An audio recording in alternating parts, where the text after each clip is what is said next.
to moderate this session where we are going to showcase some of our top alumni. Um, so as a person who has graduated through this program, for example, if I go back to the history, I joined this department as a student way back in 1999, 2000.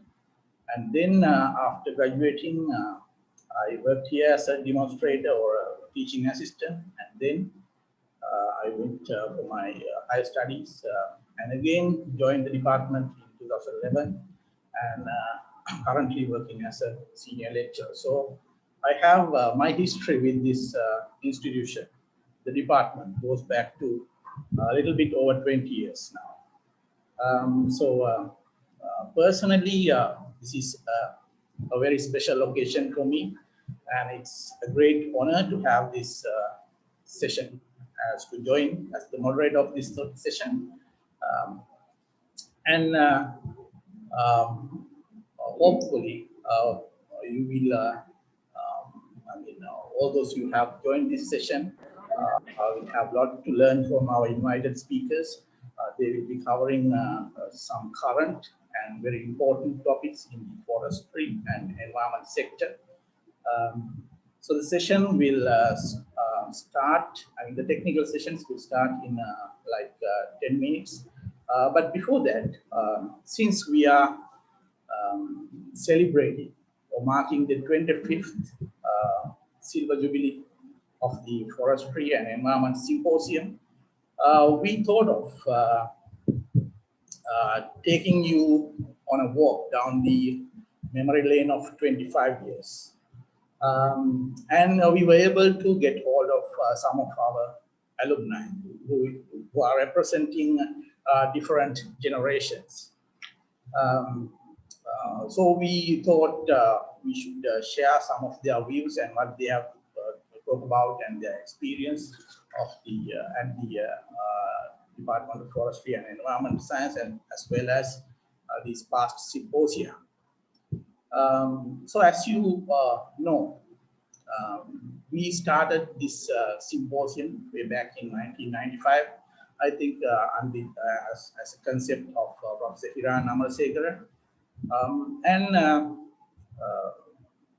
At that time, I think we didn't have any undergraduate program. We had only the master's program in operation under the department, but still we had a bunch of enthusiastic students who are willing to voluntarily join and contribute to the cause of the department, that is the betterment of the environment and forestry sector.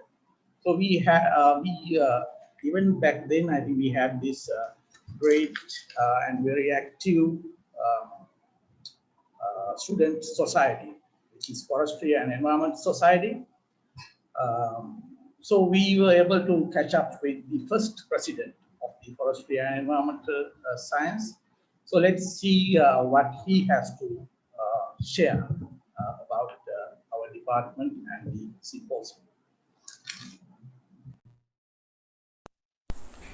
Hello, I am Kosala Gunawardana, the first president of Forestry and Environmental Science Society in year 1995. Currently, I am working as a temporary curator in the Department of Forestry and Environmental Science. First of all, I would like to warmly welcome you all to this special occasion in the Silver Jubilee celebration of our own symposium. This is in fact out of 25th symposium we have come such a long way. In the year 1995, when we held our first symposium in the Coral Gardens Hotel, I was quite shocked to realize that such a grand event could be organized by our own department. And of course, we couldn't forget the founder members of our Forestry and Environmental Science Department, Professor Hirana Marasekara, Professor Hemanti Ranasinghe, and Professor Singhakumara. They showed us this department for a day it started and had been an enormous support through this long journey.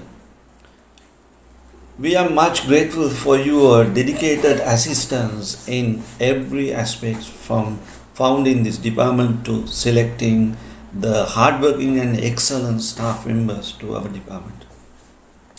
During my uh, period of studies from 1994 to 1998, we commenced the Forestry and Environmental Science Society under the guidance of Professor Hiran Amarasekar. After the first 2 years, we handed over these positions to bachelor's degree students, and today they have managed to run this society successfully in one of the most active and hardworking society out of all universities. This department helps to shape up our lives enormously. It taught us how to successfully organize and events by giving us major event organizing opportunities. It gave us the forestry and environmental science experience and knowledge, especially from the Yagiral Field Research Stations, which was implemented as an in-house program under the field guidance of Dr. Sidney Barnard. This department had such a great journey and rich history. In the year 1996, the Young Biologists Association was commenced under the guidance of Professor Hiran Amarasekar, allowing the platform for research and peoples outside in the university to interact actively to department works. The Forestry and Environmental Science Department was truly a majorly helped to develop my career as well as to shape up my life as well as my colleagues, and it brings much joy to see how far we have come since the day we beginning in 1995. Thank you for all your supports in this journey. I wish you all well. Thanking you. Yes, so that was the first president of the Forestry and Environmental Science, Mr. Kosla Gunwardhanan. I think nine degree program, um, and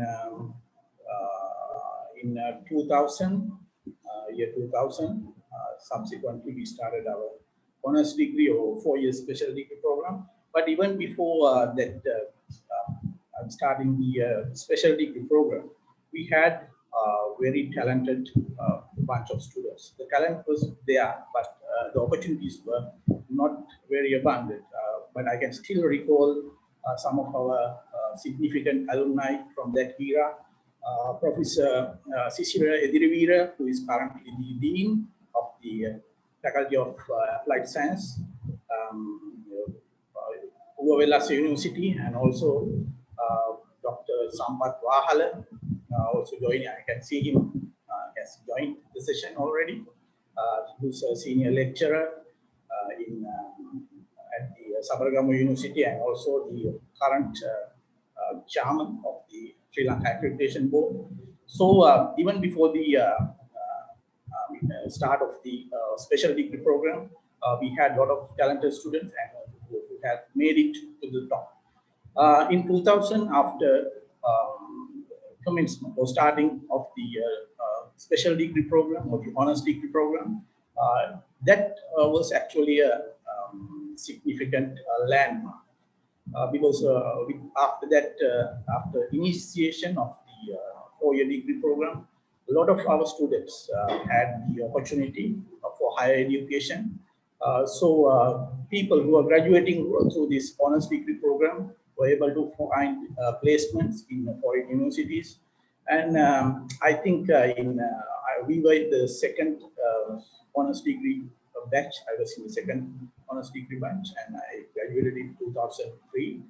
And I think I was the first student from this degree program to find a placement in a foreign university. Um, And then later on, I think many other followed. And some of them are currently have joined back the academia at various other institutions, higher education institutions, as well as holding key positions in government sector. So I think we can now listen to a couple of more alumni who have made it to the top, who are from, I think, the 2004-5 era.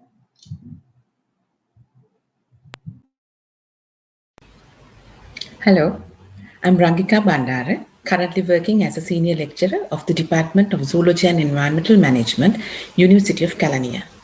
Here I would like to talk a few words about upcoming 25th Forestry Symposium organized by the Department of Forestry and Environmental Science of University of Sri Jayewardenepura. Actually, I've participated this symposium as a student, as an organizer, as a demonstrator, and I'm happy to say that currently I'm sending my students to present their valuable research findings in this professional platform. As one of the oldest forest symposium in the Southeast Asian region, this symposium can be recognized as a professional platform where researchers, scientists, and even industries can share their valuable research findings locally and internationally. And I hope that the department would have a successful and fruitful 2 days on 22nd and 23rd of January 2020. And I wish you all the very best of luck. Thank you. Hi, I am Chaturika, Assistant Director attached to the Strategic Environmental Assessment Unit of the Central Environmental Authority Sri Lanka. It's a pride for me to say that I am an alumna of the Department of Forestry and Environmental Science of University of Sri Jayewardenepura. Presently, I involved in national environmental management of the country. 4-year period of my stay as a student and 1 year as a demonstrator at the university laid a strong foundation for my career life. Organizing annual forestry symposium was a major event we did at the university. It added cherished memories to the life as well. As an alumna of the department, I am delighted to extend my warm wishes to the Silver Jubilee of International Forestry and Environment Symposium. Thank you.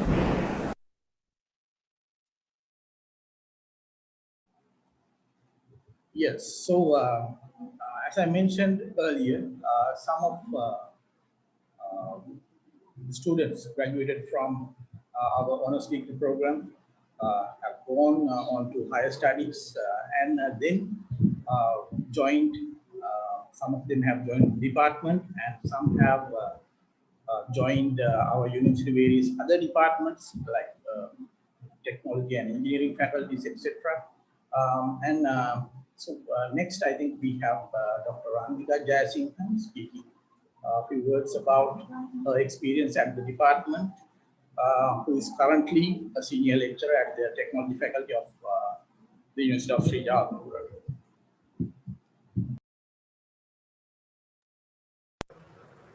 Ayubowan, I'm Ranitha Jayasinghe, a senior lecturer and the head of the Department of Biosystems Technology, Faculty of Technology, University of Sri Jayewardenepura. I'm honored to be here today because I did my first degree at the Department of Forestry and Environmental Sciences from 2005 to 2009. I then served as a demonstrator until I left Sri Lanka to do my higher studies in Australia. Throughout those 4 to 5 years in the department, exposed us not only to academic activities, but also to many extracurricular activities. I would say being able to be part of this forestry symposium is the best experience. It provided us as young students a great platform to present our research, but not only that, it shaped our leadership skills, our planning and management skills, teamwork. It was a great platform. I believe that university education should be more than just lectures, assignments, and exams. And I think this forestry symposium shaped my career path and my personality by providing a great opportunity. I wish the 25th International Forestry and Environment Symposium all the very best. Thank you. Yeah, so the alumni, our alumni who has graduated, or the past students of our department, are not working just in academia, but some of them have made to the top in various government institutions as well as private sector organizations. So next, let's hear what some of our alumni has to say about their experience. And these are from, I think, 2011, 12 year.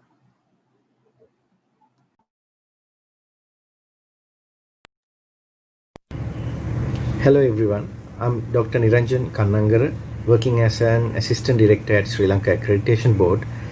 Actually, I was fortunate enough to contribute this special event, the Symposium, since 2007 as a student, as an organizer, as a president of the society, as well as a presenter.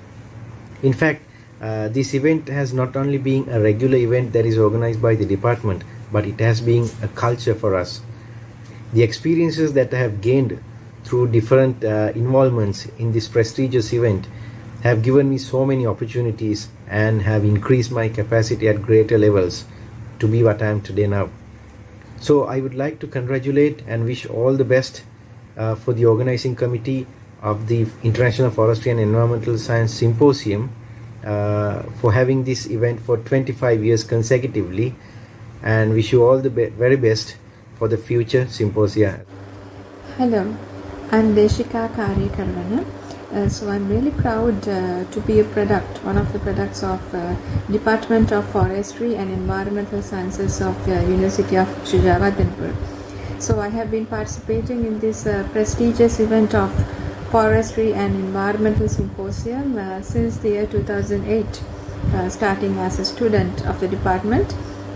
So up to now, the department itself and this symposium has been a big impact, and it has been providing very valuable inputs to our knowledge, and also the department has been the guiding light for us. So I'm working as a senior auditor in the forestry and environmental section today. So who I am today is because of the Department of Forestry and Environmental Sciences, and I'm really happy and proud to say that. So today, as the department is celebrating a special milestone, which is the 25th Forestry and Environmental Symposium of the department, I would like to wish all the best to the department and the symposium, and I wish and I hope that this event will be continued for many more years, being a central hub in the Southeast Asia, sharing and expanding the knowledge and the latest trends and the innovative information on the forestry and environmental sector. Thank you. First of all, I would like to congratulate the organizing committee for organizing Forestry and Environment Science Symposium for the 25th consecutive year, and thank you for giving me the privilege of speaking few words on my experience in the previous symposium. I participated in this event from 2010 to 2014 as an undergraduate student and as a presenter, also from 2015 onwards as a forestry professional. The event gave us many opportunities to learn, enhance our skills and experience in many ways. Those experiences helped me a lot to excel in my career. So I'm forever thankful for all the opportunities we got as students to get involved in organizing this prestigious international event. So I wish the Forestry Symposium a great success for many more years ahead. Yes, some of our more recent graduates are actually still in higher education, and some have graduated. So finally, last but not least, we would like to hear from some students or our alumni who are representing the more recent times, the time after 2015. So let's see what they have to say about the department, the educational experience they received here, and of course the symposium. Hi everyone. First of all, I would like to thank the organizing committee for giving me this opportunity. I'm Yashika, a PhD student at the University of Melbourne, Australia. I was a former undergraduate and a demonstrator attached to the Department of Forestry and Environmental Science, University of Sri Jayawardhanapura. My history with the International Forestry and Environment Symposium goes back to year 2011, where I had the first taste of research and research communication. Thereafter, I had the privilege of witnessing 6 symposia consecutively as a student participant, a helping hand to the organizing committee, a comparer, a presenter, and finally as an organizing committee member. As the most renowned and the oldest forestry and environment symposium in South Asia, this symposium has provided the platform for thousands of researchers, including myself, and professionals and industry to meet and network. I wish the 25th International Forestry and Environment Symposium a great success. Thank you very much. Hi everyone. It is with great pleasure I deliver this message congratulating the 25th International Forestry and Environment Symposium, which is organized by the Department of Forestry and Environmental Science of University of Sri Jayawardhanapura. I had the privilege to participate at 5 previous symposia during my time at University of Sri Jayawardhanapura as an undergraduate and also as a demonstrator. And I am proud to mention that this international symposia has nurtured my academic and professional life in many ways. Being a part of South Asia's oldest and most renowned forestry symposium was an immense opportunity for me. I would like to convey my heartiest congratulations to the energetic academic staff of the Department of Forestry and Environmental Science of University of Sri Jayawardhanapura and to every single person who has worked towards the success of this legendary symposium. Vijja Uppatatang Setta. Thank you very much. Congratulations on embarking 25 legendary years in disseminating scientific knowledge. Forestry and Environmental Science Symposium, organized by the Department of Forestry and Environmental Sciences, University of Sri Jayawardhanapura, has had a great impact on my career too. From the very first year of mine at USJ, I had the chance of joining the event. I was a member of the organizing committee at different years, and I was there as an MC. And even I had the chance of presenting my undergraduate research findings at the symposium. I recall that we were able to meet dynamic professionals who have excelled in the field of forestry and environmental sciences. It gave us courage and motivation to go ahead in the field of environmental sciences. So it's my great pleasure to extend my sincere wishes on your Silver Jubilee. Right, all right. So that's a bit of a walk down the 25 years of memory lane. And it's, as the current faculty members of this department, it's very encouraging and heartening to see where they are at the moment and how they have progressed in their respective careers. So as a department, I think all of our faculty members are committed to produce these type of elite students in the future as well. So I think now it's time to start the technical sessions or the invited speeches. In this session, we are featuring 5 of our top alumni who are actually joining from 5 different time zones. Savindi Caldera from Australia, Supun Nigamuni from Malaysia, Niranjan Kannangara from Sri Lanka, and Lakmini Senadira from USA, and Sopalini Kalutotan joining from Canada. I know for some of you it's well past midnight, but you are still here, and that shows your commitment and the attachment you all have, you still have for this event and the department. So I don't wish to keep you awake more. So let's go to the, we can start the technical sessions. So I would like to invite our first speaker of the session, Sobadini Kalkota. She graduated from our degree program in 2003. And then she has a bit of a history with the department as well. She worked here as a demonstrator or teaching assistant, and then joined the faculty as a provisional lecturer. Then she had to leave to Canada for higher education. Now she's a lecturer at the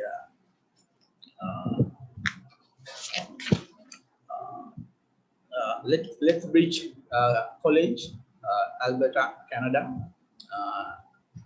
And she has several publications for her credit. And I think today she's going to talk about zero waste bioreactors. I think that's topic she selected is based on some of her research work she did in Canada. So, Vadini, the floor is yours.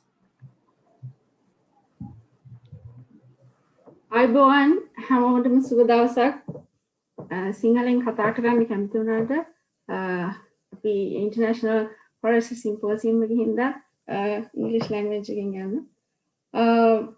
First of all, I would like to say thank you so much for inviting me, Hiransa and Priyan. I'm honored to be here.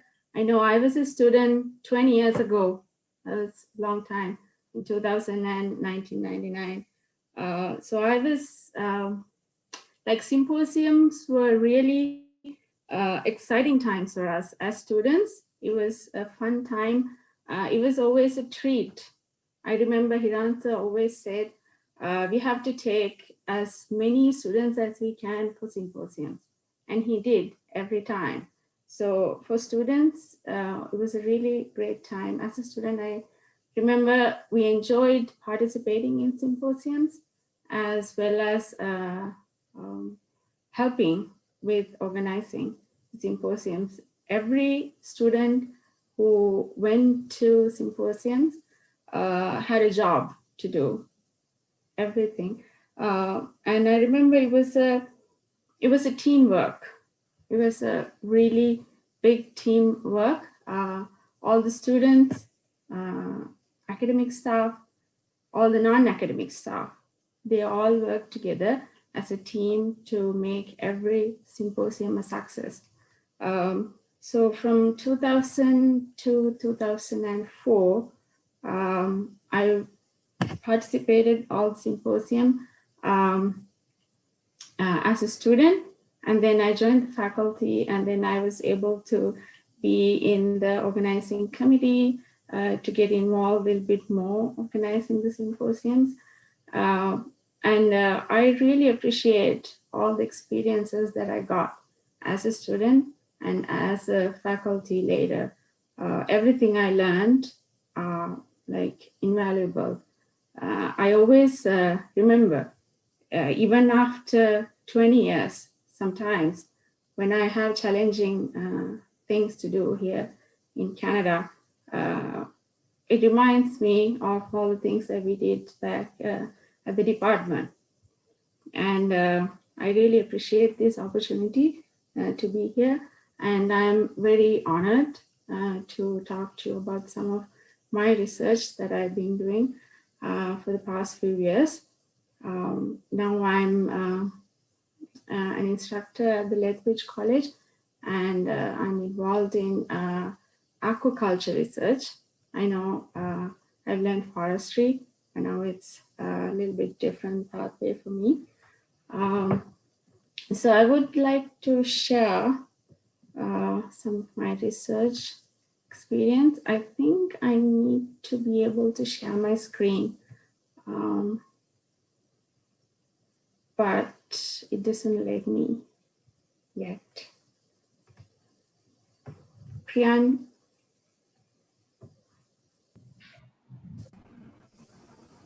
Yes.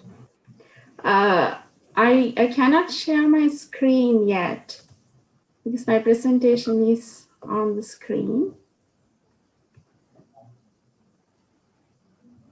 Can you make arrangements to share the screen? I think you should be able to. No, sorry.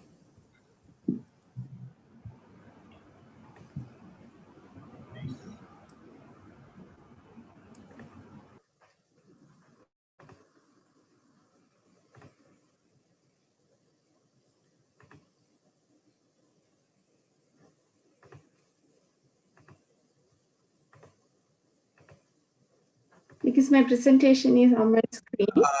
If you go to the share screen, and you should be able to. Yeah, it says host disabled participant screen sharing.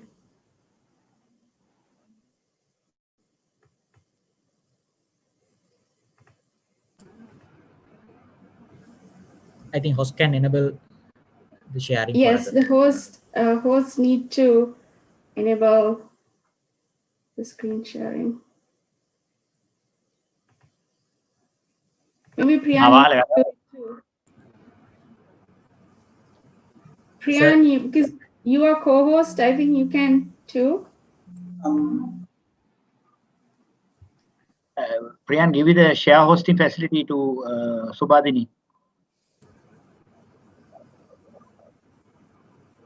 Hello.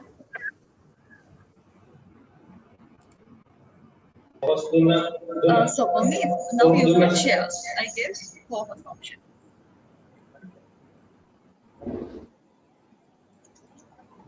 Can you share now? Yes, right.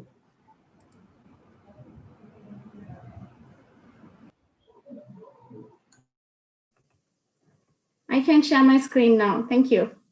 Sorry about that.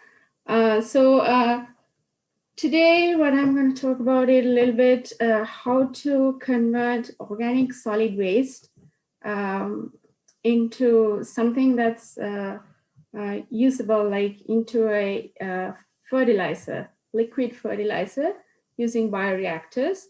So this is part of our research that I've been involved in the past few years. At the Lethbridge College, we have an aquaculture center where we grow fish, and we have a greenhouse as well. In this research, it's the solid waste is fish manure, but this method, like using bioreactors, you can use it with any solid waste. So at the Aquaculture Center, we have in the Lethbridge College, so we have fish. That's the main part of the aquaculture research. And we have like about 3,000 fish there. It's part of a commercial fish farming facility. And we have a greenhouse where we use all the fertilizer. And then we have our own analytical laboratory where we analyze all our samples.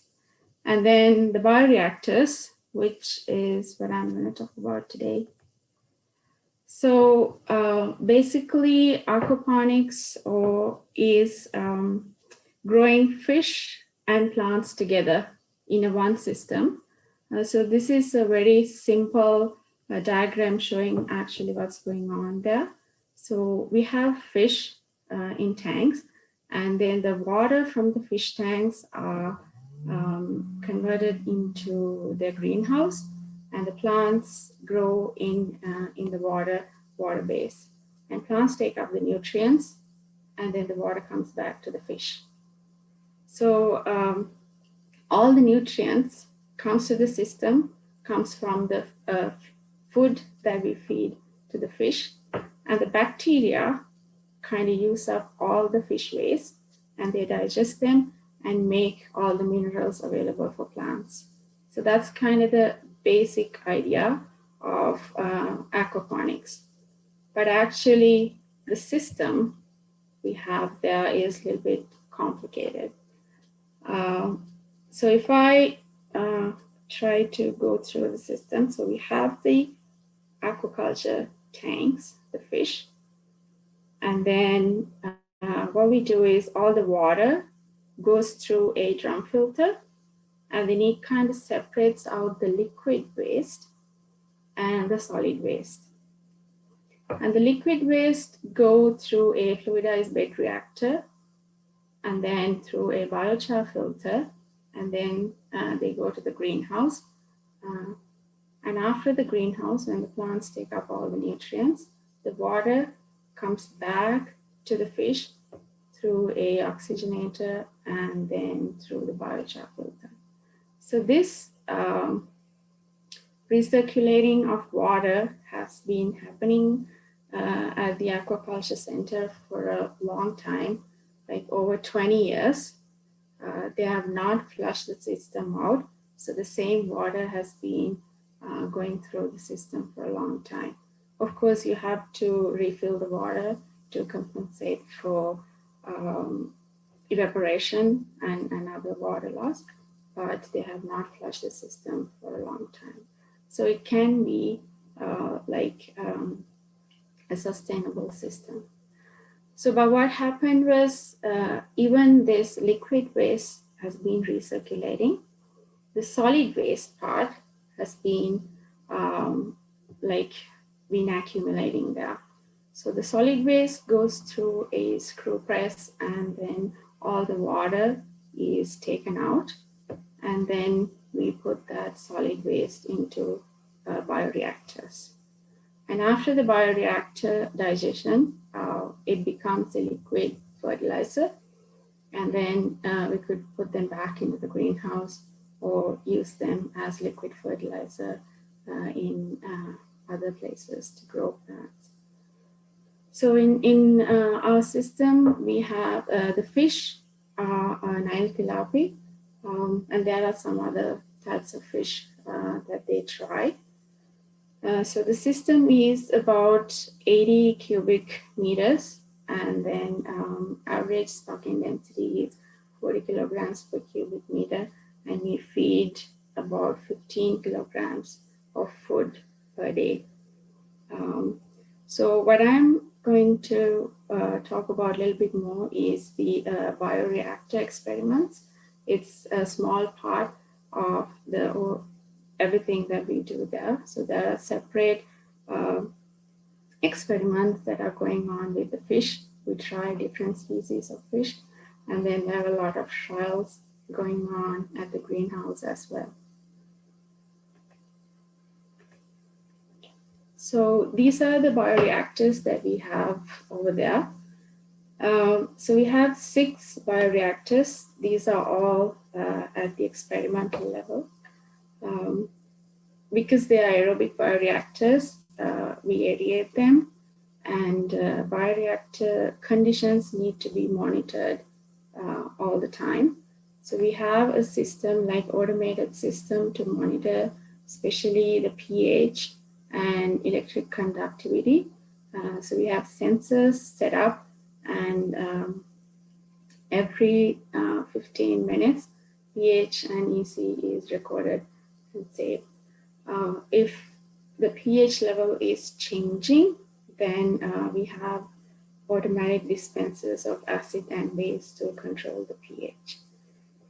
So that control is important to maintain the bacteria, and as well as to control the digestion.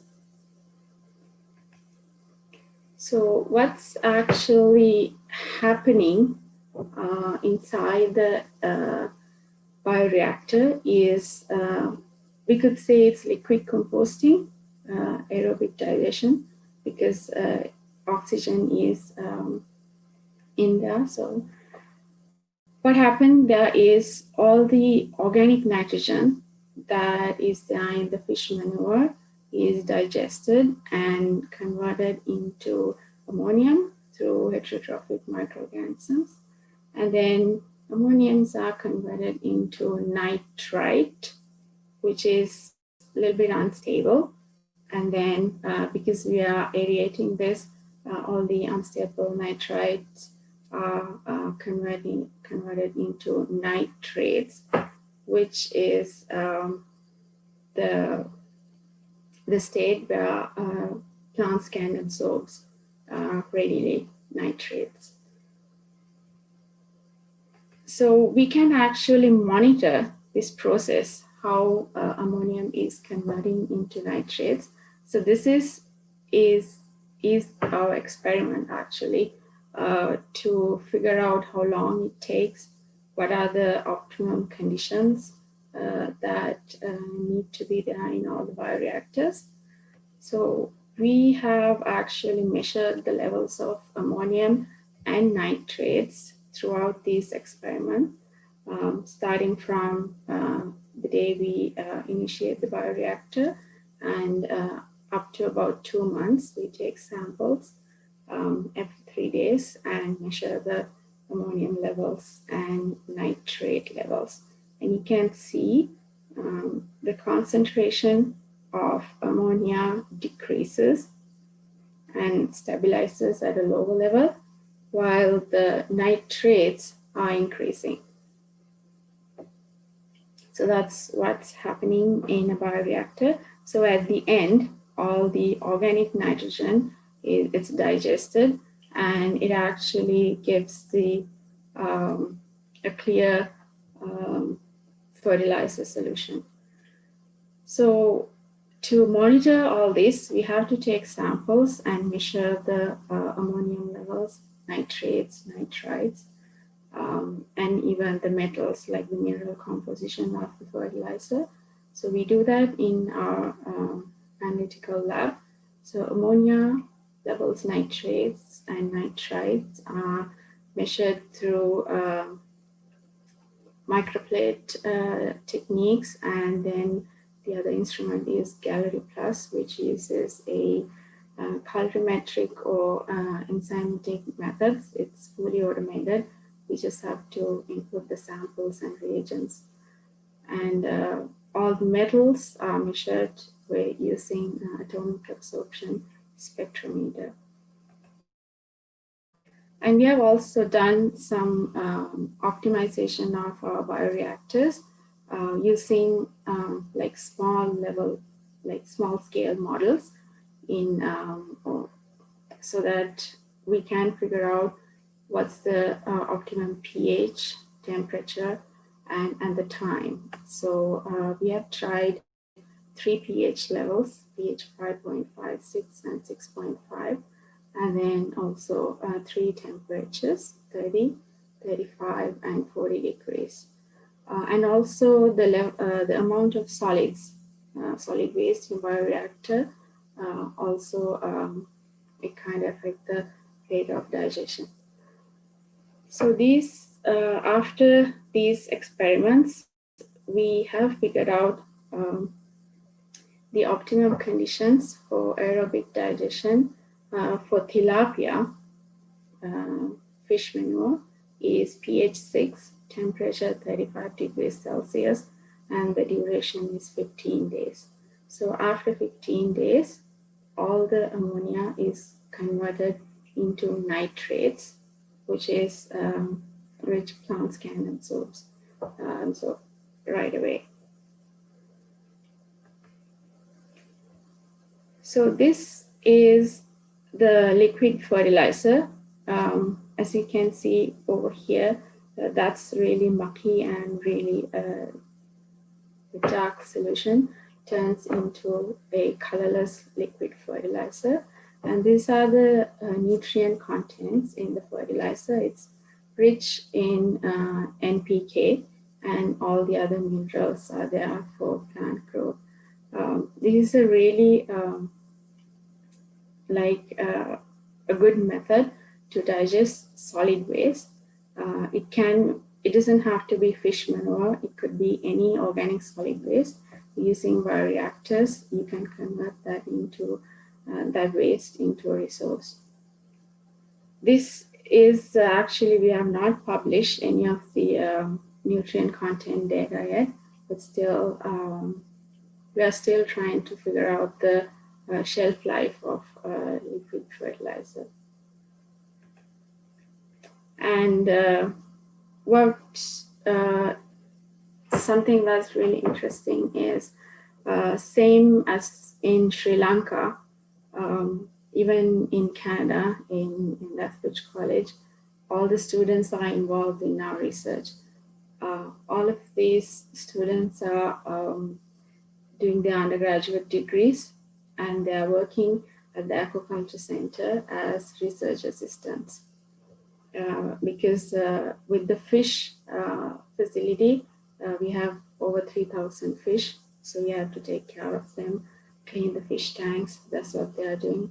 And then taking care of all the plants in the greenhouse, that's all student research assistants. And also they work in the lab as research assistants as well.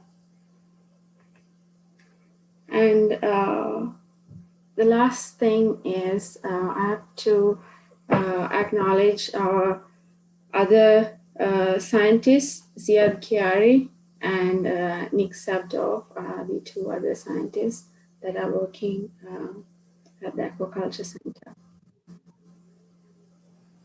Thank you very much, and I really appreciate this opportunity. So when we have time for questions, if you have any questions, I'd be happy to answer. Thank you.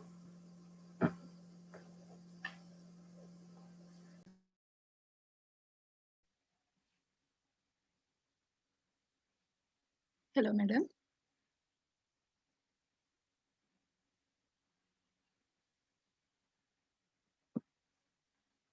Hello, madam. Hope you can hear me. Yeah.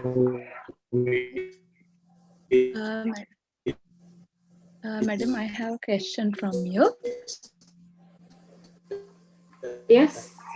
Madam, in your presentation, you mentioned it will be the way forward. So now I would like to open the forum.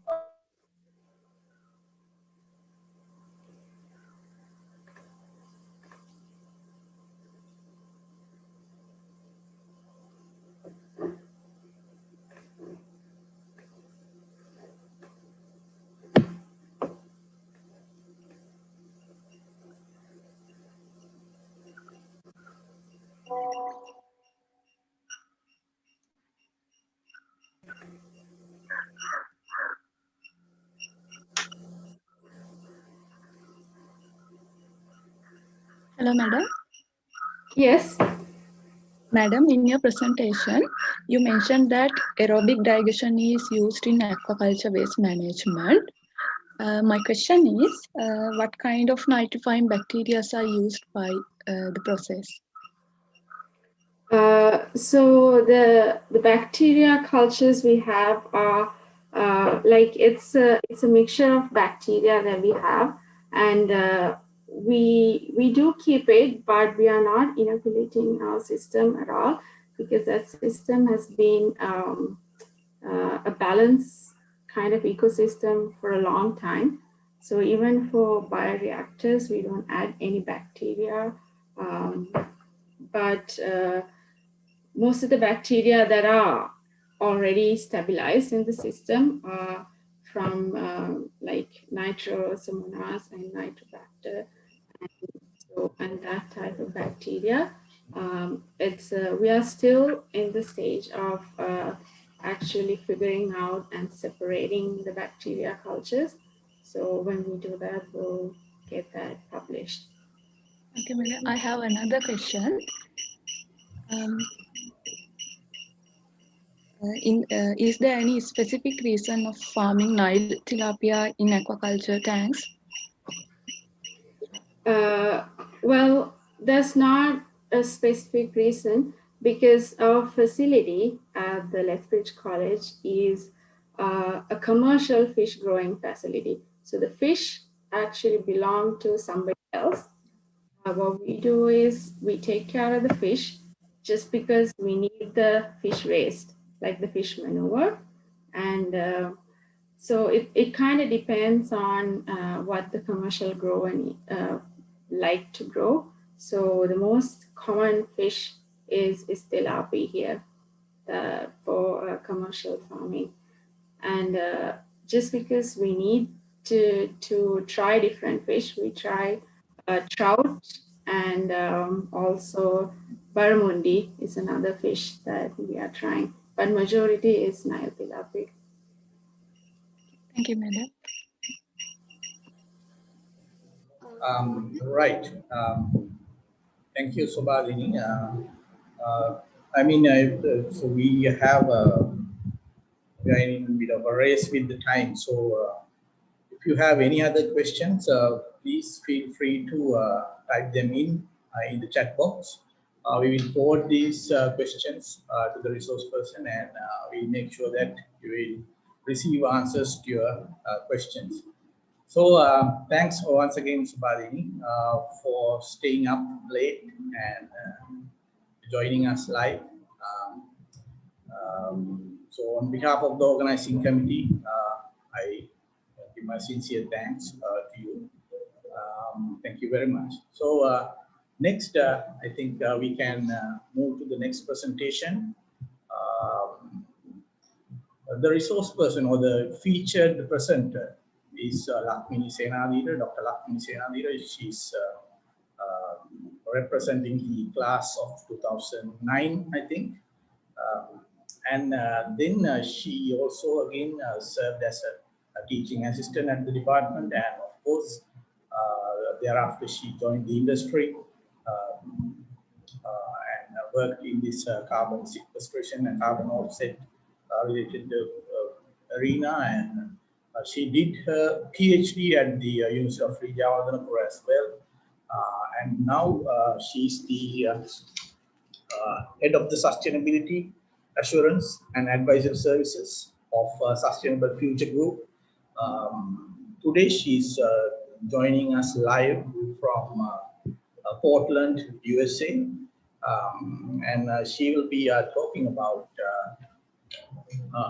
low carbon to no carbon, the inner works of carbon offsetting.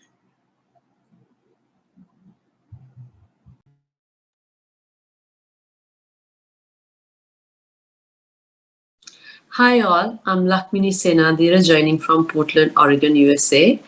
And I'm really happy to join to this Forestry Alumni Technical Session. And I would like to thank to the organizing committee to have me in this session. I've been working in the sustainability area for 10 years, and I'm specialized in greenhouse gas quantification, verification, and certification. So today I'm going to share with you a little bit about my experience on carbon footprinting. For those who don't know me, I'm actually a product of the Department of Forestry and Environmental Science. I graduated in 2009, and during my university days, we did a lot of extra activities apart from studies with the society, a lot of field work. So we had a close relationship with juniors and seniors, and we help each other to do field activities and laboratory testing. So it was a really great experience. Not to mention the symposiums. Since 2005, I think I have participated almost all the symposium, except maybe a couple of them. And initially, by organizing these, we enhanced our interpersonal skills, networking, communicating, writing, and later actually realized that it is a great platform to share our research findings, as well as gain a lot of knowledge about other researchers,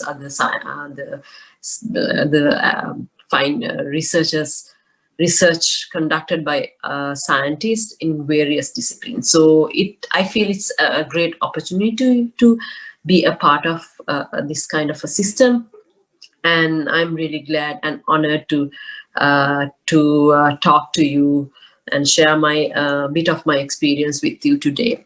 So I am going to talk about carbon offsetting, but you can't talk about it, carbon markets, carbon offsetting, without talking about climate change or global warming.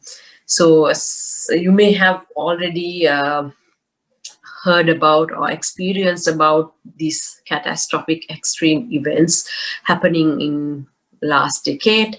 I'm not going to list it out. I have only mention the latest, like the very recent activities here. But yesterday when I was searching, I found that 2020 has been recognized as the hottest year, been recorded as the hottest year, irrespective of, like, we were expecting the greenhouse gas levels to be reduced because of the pandemics, the stuff, and the financial crisis, but it seems that it's not the case. So the GHG levels has risen, and the temperature has increased. Consider the country-wise greenhouse gas emitters. You know, all these industrial countries like China, USA, India, Russia, Australia, these are the main emitters. But at the same time, there is a hope. There are global level initiatives that has introduced to manage and mitigate these the consequences of global warming. So, the introduction of the creation of IPCC in late 90s, and then creating the IPCC, the network, scientific network, who actually governing this situation, studying this, and trying to set mitigation levels and set targets globally, how we can to manage this global warming and manage mitigate the impact of global warming. And this not only these initiatives, like the meetings like COP, Conference of Parties, and then agreements like Paris agreements every year. By having those things, they actually set targets and guide us to, like, how to manage as a nation, as a country-wise, how you can manage greenhouse gas emissions. And carbon footprint, these greenhouse gas emissions. So you can measure it as a nation or as an organizational product. So the carbon footprint is a total of greenhouse gas emissions of those particular product, organization, or activity. So it measured in carbon dioxide equivalent. That means it's covered all these 6 greenhouse gas introduced by Kyoto Protocol. So these scientists in the have found, so they every every year or periodically they measure the levels of greenhouse gas emissions and the impact of these the potential of global warming of these gases, and depending on that, so they have recognized 6 gases so far. And not only that, there are various standards developed to quantify this, and one of the standards is, like, one of the known standards is Greenhouse Gas Protocol to quantify organizational footprint or product. So there are, like, revisions of this Greenhouse Gas Protocol, and they have actually identified mainly in 2 main types, indirect emissions and direct emissions, and they have categorized it into 3 scopes. And with the recent revisions, they are trying to encourage you to look into the whole life cycle aspect of it, not only the operational boundary, go beyond that, look into downstream emissions as well as upstream emissions. So if you consider, like, in general, if you consider the emission sources, these are the main types of emission sources in a system, particular system. If, let's say, nationally, so electricity generation is the highest electricity GHG emitting activity. Transportation, industry, agriculture, commercial, and residence, these are the main activities which emit greenhouse gases. And not only national wide, there are regulatory requirements and policies being implemented. But for example, in Sri Lanka, we have our national NDCs, which has set targets in reduce the greenhouse gas and mitigate it in various sectors. But not only national wide, but now it has been instilled, it has been gone to the product organizational level as well. So they are trying to reduce their emissions by doing various practices like reduction of fossil fuel consumption, moving into the renewable energy, process improvement, product differentiation to make their process efficient and less material consumption and less waste generation, and to go towards environmental friendly material consumption, and then the sustainable consumption as well from the consumer side, and generate less waste. So all these best practices as being implemented to reduce can be implemented to reduce the greenhouse gas emissions, but still there will be a footprint. You can't reduce it to zero. You will have to use electricity, otherwise you will be in dark. So whatever these unavoidable greenhouse gas emissions, you can balance it off using the carbon offsetting mechanism. So once you measure your footprint, let's say a national wise, organization level or product level, so you can reduce it to a minimal level, and whatever the residual or the unavoidable emission, you can balance off by using carbon credits. That means you can invest in carbon reduction or removal projects. So you can invest in projects within your scope of influence or without your scope of influence. So within your scope of influence mean, let's say you have a factory and you have a solar power plant, and you are trying to balance off within your system. That means it called insetting, so internally balancing off. But if you don't have that kind of an option, you can always invest in projects outside your scope of influence. That's what we call carbon offsetting. For example, if a factory emits, let's say, 1,000 tons of CO2 to produce garments, and imagine that we grow enough trees to absorb all these emitted carbon dioxide emissions, then that means you balance off your emissions to make it net zero or carbon neutral. So that's the concept of carbon offsetting, and the unit we are using in this mechanism is called carbon credit. It's equal to a ton of CO2 carbon equivalent units, carbon dioxide equivalent units.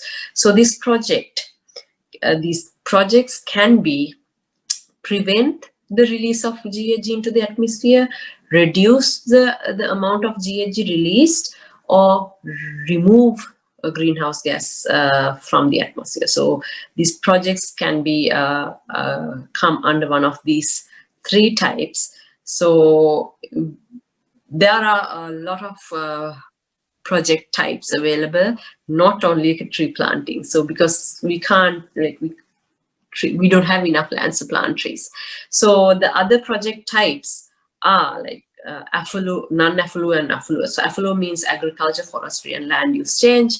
And so improved agricultural systems, reforestation, afforestation, improved forest management. One of the trendy project types in these days is coastal blue carbon.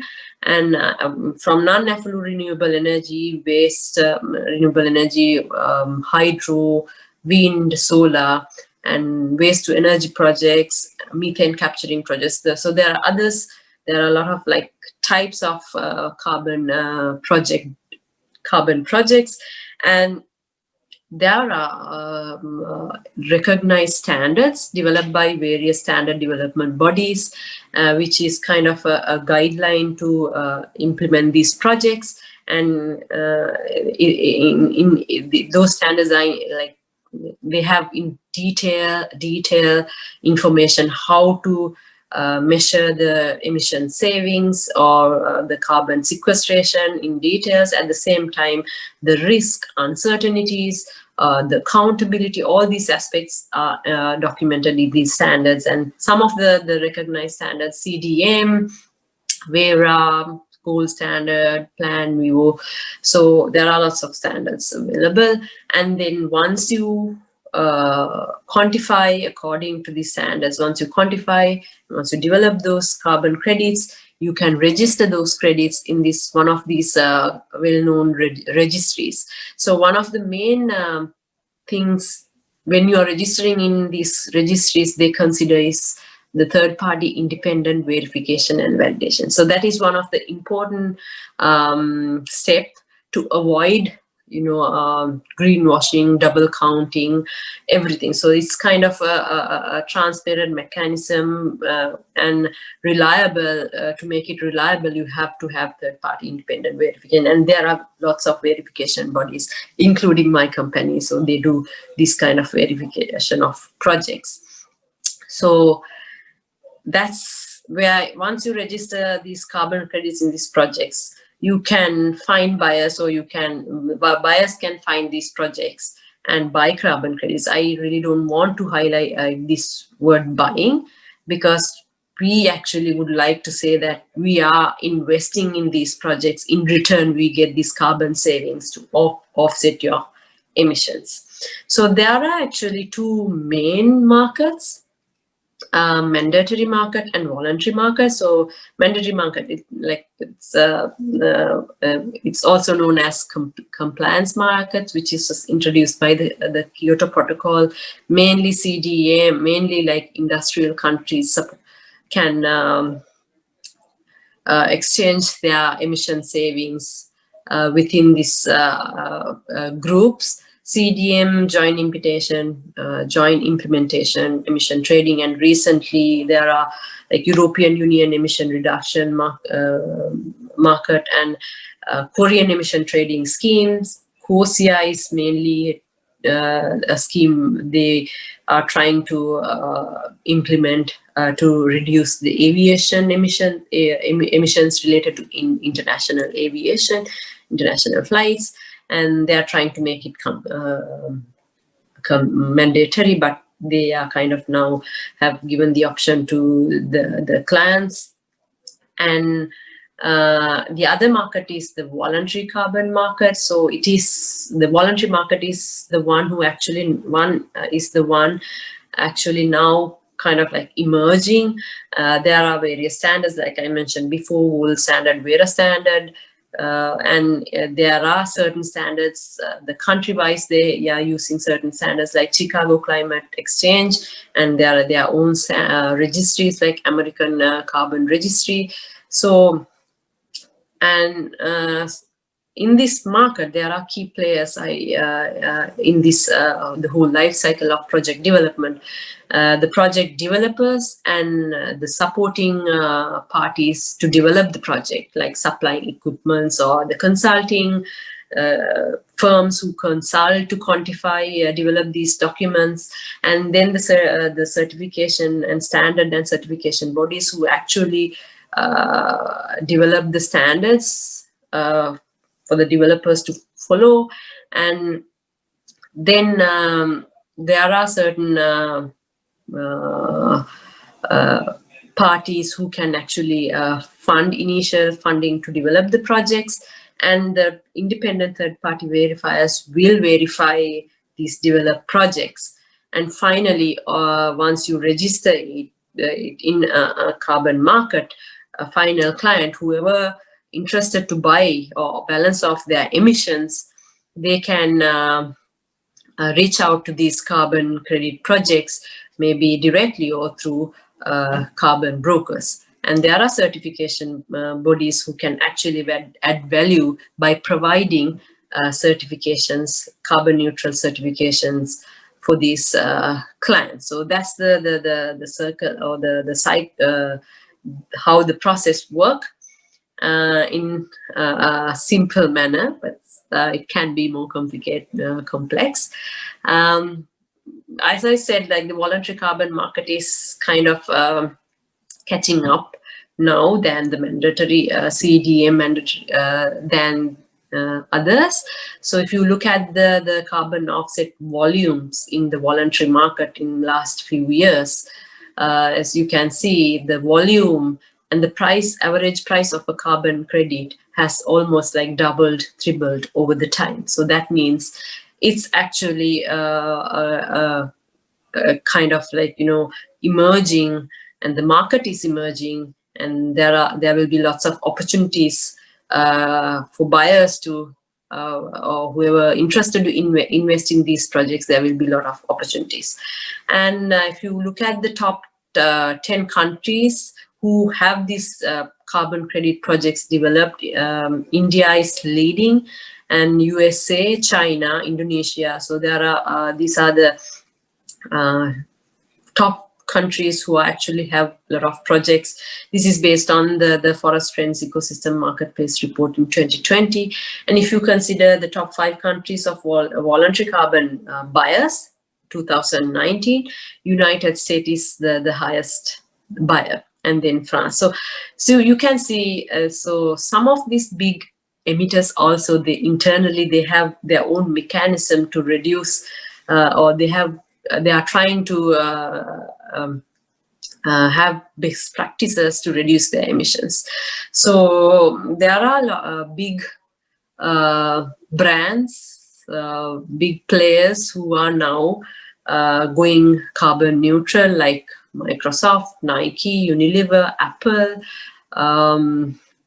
They have actually announced pledge to become carbon neutral, and UPS, AVS, in various disciplines, food and beverage, carbon tea. There are lots of food brands. They are carbon neutral. These are like global players. But even in Sri Lanka, based on like my company, has been working with more than 40 companies to help them to go carbon neutral. Walker's Tours, Aiken Spence, Dilmah, Star Garments, Bodyline, and not to mention Hydramani, not to mention that Japura University is also pledged to become carbon neutral soon. So there are lots of things happening, good things happening in this area. And I will touch a bit about it because this is the trend. Most of the big brands are now looking at beyond carbon, because they are trying to in line with whatever these projects with the sustainable development goals or the core benefits, apart from the carbon carbon benefits. So most of these projects are now looking into like additional benefits. For example, in this RED project in Indonesia, so they will reduce the degradation of forest, but they also will save the orangutan or save the biodiversity inside it. So that is an added advantage. Not only biodiversity, let's say soil, water, everything in this everything in this project. So most of these big brands like Microsoft, Google, Apple, Disney, Patagonia, so they are willing to like fund the projects which has more additional benefits other than carbon, to in line with sustainable development goals. So that's actually like there are a lot to talk, but within the given period of time, I think I tried to give you the nutshell of carbon offsetting. And if you have any questions, I'm really happy to answer. And you have my email addresses. You can always write to. Please do can always write to me. I'm happy to answer any of the questions. Thank you very much. Thank you, Lakmi, for that very insightful presentation on carbon offsetting and how these business models work and how they can practically be applied to the corporate sector. And as a university which has pledged to become carbon neutral, I think it's the information you presented was very useful for us as well. And I have to mention that some of our alumni, Dr. Lakmini herself and Dr. Sambat Wahal, both are helping us with that project. So now I would like to open the forum for a quick couple of questions.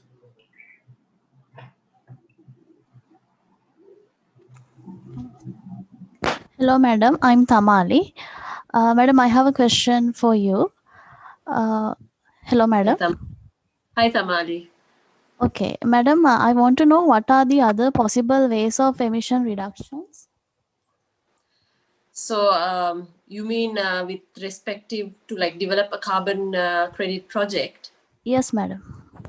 So, I think I touched briefly about the project types there. So you can like, if there are lots of project types, so well-known projects are like afforestation, reforestation, renewable energy, wind, solar. As you may have heard about those things a lot. Apart from that,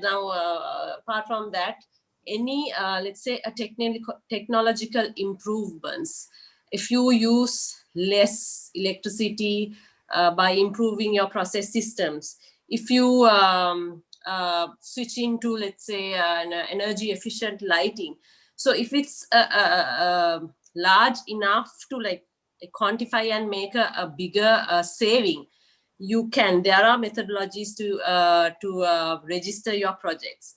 So any project, even if it's a new methodology, you can always, if it's a considerable amount, it has to be a considerable amount, otherwise like it may not be like, you know, financially viable to register a project as a project. But you can always, like, if you can have a big amounts, like big savings, you can have it, because there are like standards which is open to new methodologies as well. So like, I mean, there are lots of projects, like let's say like recently the trending emerging methodologies like blue carbon, seagrass, mangroves, tidal wetland, soil carbon sequestration. So there are lots of types actually. So you like, I can't list it out now, but there are lots of, like, that means like if you can measure and justify your emission savings, then it can be a carbon project. Thank you, madam. And I have another question. Is Sri Lanka adhered to this gold standard and the Vera standard currently? So gold standard and Vera standard, both standards are like voluntary standards. So anyone can apply. In Sri Lanka, so far, we don't have any of these projects registered under those two. But as far as I know, there are a couple of projects. One is for sure under the under registering process in Sri Lanka. It's a reforestation project. Gold standard, I'm not sure. I think, as far as I know, I don't think there are any projects in Sri Lanka. But there is another project registered according to the Plan View standard. So Plan View is another standard which is not so common, but it's mainly focusing on community-based reforestation projects. So one project, Hiniduma Biolink project, actually I was working with that project. I helped them to register the project. That is the only reforestation project registered that I know. No Vera gold standard projects registered yet. Thank you, madam. Right. I think if you have further questions, I think we have Lakshmi's email address. So you can direct us the questions and we'll make sure we'll get the answers from your questions.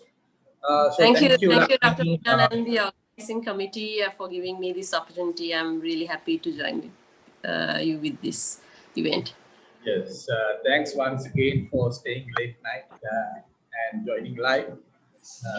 Thank you very much. Thank you. Right. So we are ready to move on to our next invited speech. which is on forest certification, the global perspective. And we are going to hear it from an expert in the arena, Mr. Supun Nigamuni. Supun represents the class of 2011. After graduating through our honors degree program, I think he joined the Control Union Inspections Sri Lanka as a lead auditor. And then he worked his way up the ranks and became an international auditor. And then I think he went further in his career, and he was entrusted with the responsibilities as the scheme coordinator of RSPO and operations manager in Control Union Malaysia. And at present, he's the general manager of Control Union Malaysia. So Supun, we are pleased to have you as the third speaker of the session. The floor is yours. Thank you very much, Dr. Priyan. It's a pleasure to be here and basically talking to all our alumni. I see my academic team when I was in the university. I see my seniors, I see my batchmates, I see my juniors as well. So it's very nice to see you all, and it's a pleasure to be having the opportunity to speak at this very momentous occasion of being the 25th symposium that we are having. I saw in the chat, Professor Iran has just put a note that, okay, share some experiences what you had in university. So we could actually share quite a lot. Actually, I could speak this whole session, but being a technical session, just to share the 4 years that we were in the university. Every year it was we had a very important role to play as students and the student committee on the symposium. So this was an ultimate opportunity for us to learn, to share. And I remember those days I was taking Hiran's car and basically driving around to pick up the posters, all these things. I was one of the people that he trusted his car with. So it was actually a very important phase in our lives at the university, and the symposium definitely helped to groom not only us, but basically a few generations of students at University of Sri Jayawardenepura and all across the country, and in providing a platform to bring in research and innovations to the global arena. And after leaving the university, we also were privileged to remain in the field and also to contribute in terms of sustainable development, forestry, environmental sustainability in those topics.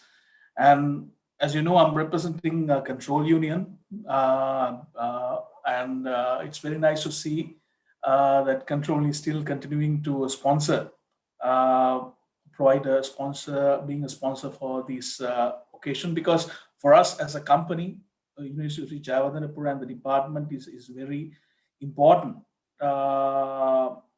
for our continuity. If you see, our regional operations for forestry is handled by our Sri Lankan office, and I presume that everyone in our forestry team in Control in Sri Lanka is products of University of Sri Jayawardenepura Department of Forestry.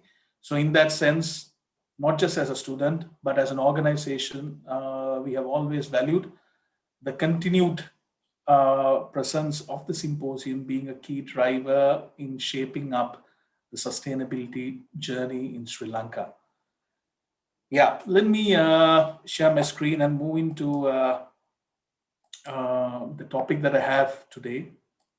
So I've been entrusted to speak on a global perspective. Let me see. I'm not sure whether you can see my screen. I think you can. Yeah, on talk about a global perspective on the forestry certification part. Before moving in further, let me just walk you through on the evolution of forest certification likewise. So, you know, during the 80s, 90s, there was quite rapid emergence of deforestation because it coincides with the development, and basically throughout the world there was quite a lot of deforestation happening. And in 1990s, it was estimated that 17 million hectares were cleared at a rate more than an acre per second. So, so it was suggested by the ITTO, International Tropical Timber Organization, to implement labeling program for sustainable produced tropical timber. And the real thing came after the Earth Summit in 1992 in Rio de Janeiro, when the international agreement was made to legislate about deforestation, forest degradation. So, and also another thing, if you see now and those days as well, why we need no deforestation supply chains. It's not only for forestry. It's basically applying to all the agricultural commodities and all the other industries that is at the moment in the international arena. So basically for consumers, it's very important to understand that where does my product originate from? Is the table I'm buying to my home, the paper I'm using at my office, is it coming from an origin which contributed to deforestation, which contributed to high conservation value areas degradation, which contributed to impacting the livelihoods of the people, the forest dwellers who are using forest as a service. So this is a very important matter. Not just now, over the past 20 years, this has been a very important matter. And now, unlike those days, this topic is becoming very important, not only in forestry, in palm oil, in soy, in sugar, in all the agri-commodities. No deforestation is actually a very important thing. So this was actually the key driver. It's not only deforestation, it's high conservation value areas, indigenous rights, workers' rights. So there's a whole lot of sustainability built behind it. So it's a consumer's increased awareness and their need to ensure that the origin of the material is safe and secure and it's free from any of these controversial activities. So what is forest certification? So forest certification, it's a voluntary process in general, but there are certain countries which has mandated forest certification. So for an example, Malaysia has mandated forest certification by 2025. So likewise, there are certain countries around the world who has mandated this process, but in general terms, it's a voluntary process. So how does it work is that you as an organization meets the particular requirements which is set out by the certification requirements, and independent third-party certifiers like us, Control Union, comes in and verifies, quantifies whether the particular forest or the chain of custody operation is meeting the particular requirements. And it's done against a set of requirements, and it's predetermined by public-private certification organizations. So there are two main parts of forest certification. One is forest management, one is chain of custody. So why you need forest certification? So forest certification provides a lot of economic benefits. It improves productivity because the core is doing it right. So doing it right, because when you want it to be, what is sustainability, first of all? So when you talk about sustainability, there's no, you talk about social, environment, economic norms. You know that the more focus is on the social well-being, economic, environmental well-being. But if the economy does not fit in, if the business is not profitable, it makes no sense. So the sustainability lost. So that's why economic benefits are being embedded into these forest certification systems, because it talks about improvement of productivity and minimizing your waste. So eventually you achieve economic feasibility as well. And also streamlining forest operation due to improvements in efficiency and greater control of production processes. When you have certification, you get market access. Most of the countries demand certified products. So most of the countries have their own regulations as well, which demand sustainability. So market access is a very important thing. And also environmental advantages like improved forest conservation outcomes. Of course, as a company, boost your public image. You can contribute to your society, you can contribute to your workforce in uplifting their welfare and the well-being. Improvement also provide confirmation that the product fulfills legal requirements. So there are more than 50 certification programs of forest certification around the world. But what makes a forest certification program credible? Basically, the basis of forest certification or any certification for it is you can't talk about sustainability if you don't talk about legality or regulatory requirement. So the basis is normally the legal requirement. But sustainability, it's not only legality, it's built upon legality, and it has to promote being environmentally appropriate, socially beneficial, economically viable. And it's very important to have the reports, audit summaries available to public, because it's not third-party auditors going to the site and observing, talking to related stakeholders, but there can always be other stakeholders who are interested in the operations of the company. So it's very important to have public audit summaries. And so it's also added value to a particular program if the program is developed with multi-stakeholder involvement. You know, we are living in a business world. It's not us alone determining the direction of the company. The direction of companies, corporates are determined by them as well as the interested stakeholders. So it can be your workforce, it can be your external stakeholders like regulatory authorities, it can be NGOs, it can be other civil society groups. And also certification programs becomes more credible if there are complaints and appeals process. So the different types of stakeholders can basically put in their views, criticize the particular thing. So there are reactive measures taken in if there is any complaints, grievances raised. And also it's very important that the third party certification audits are performed by accredited certification bodies. Some of you may know, but just to give you an insight, what is a third party? So third party means we are not the scheme, we are not the standard setters or the governing bodies, or we are not the client. So we don't have any relation to both parties. We as a third party comes in and verifies as per a set of rules being set in by the scheme owners on a particular client. Accreditation is also very important. So it's like we are the watchman. So who watches the watchman is the accreditation. So that ensures the credibility of the particular certification setup. So there are two main certification programs available in sustainable forestry management. One is FSC and the other one is PFC. Let me just briefly explain about the two programs and also what are the differences.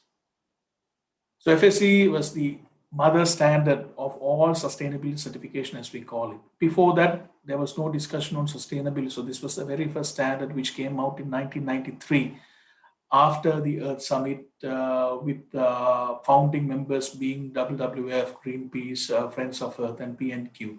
So this was the very first standard which came up in sustainability. That's why we call it the mother program of all forestry certification. So like what I said, you have to achieve sustainability. So it's a balanced approach between environmental, social, and economic sustainability. If we take the standard, the core is in its principles and criteria. So we have the principles and criteria which is consistent at international level. So at global level, these principles and criteria are actually the same. But at the local level, you adapt it at the indicator level to meet the locally appropriate timelines. If you see the principles and what the auditors and what the companies has to look into is, you start with the compliance in law, workers' rights, employment condition principles, indigenous people's rights, community relations, because it's not only you and your workforce, it's also indigenous people, it's also the other communities, and also the benefits that you bring from the forestry. So it's basically how you improve your productivity, how you minimize your waste, likewise. And also environmental values, how you safeguard the environmental values. All what we talk, social, environmental, economic parts has to be developed into a management planning. So the plan is what you implement. Plan is what you monitor. And high conservation values is a very important aspect in terms of sustainable forest management. High conservation value is not just we are talking about a forest patch which is high in biodiversity. It can be at the landscape level. It can be at the community level as well, important places for local communities. It can be forest areas, which is very important in fire control, can be for flood control, can be for soil erosion control. Likewise, so you identify these critical areas. You see, every forest has a conservation value. You have to respect that, but that may be not saying that if you see a natural forest in Indonesia, the entire forest is a high conservation value. So then in terms of operations, you have to do reduced impact logging. So likewise, the concept of high conservation value forest and how you manage those forests is very important. And principle 10 is applicable for plantations only. So principle 1 to 9 is mainly for natural forests. Principle 10 is for plantations, plus the other 9 principles as well. So the standards, it's not only for natural forests, it can also be used for plantations. So all the 10 principles, what I just explained, is addressed at the forest management level. So forest management level is where we confirm that it's sustainably managed. But after that, what's the end consumer needs is whatever being produced by this forest is being traced, tracked along the way, all the way until the final retailer, final consumer. So that process is we talk as chain of custody. So there are different types of certification. There are forest management, chain of custody, and also there's control wood, which we call a stepping stone towards full FSC certification. Certification is very complicated. As you can see, the 10 principles and the depth that these principles go, it's very difficult to achieve. So normally a company would take 2-3 years at least to get themselves ready to be eligible for certification. So control wood is a way that you can use as a stepping stone, and also the certified area around the world is less than 10, is around 10% of the world's forest. So it's not enough to meet the requirements of the world's market. So that's why there was needing a way, okay, to make certain portion eligible to be mixed with certified products. So that's why that's the emergence of control wood, and even projects can be certified for FSC or even PFC, for an example. Projects in the sense, if you are building a LEEDs certified building, or the project can actually be certified for FSC project certification or PFC project certification. So it can also apply to big corporates having multiple operational units. It can be multi-site certificates. It can be also for small growers, small processing units who can get together and formulate a group.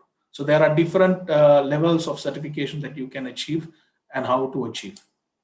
So at a glance, FSC at the moment certifies more than 220 million hectares around the world. And chain of custody, more than 45,000 companies around the world is certified. And in Sri Lanka, out of the 220 million hectares, Sri Lanka only has 20,000. You know, Sri Lanka is a small country.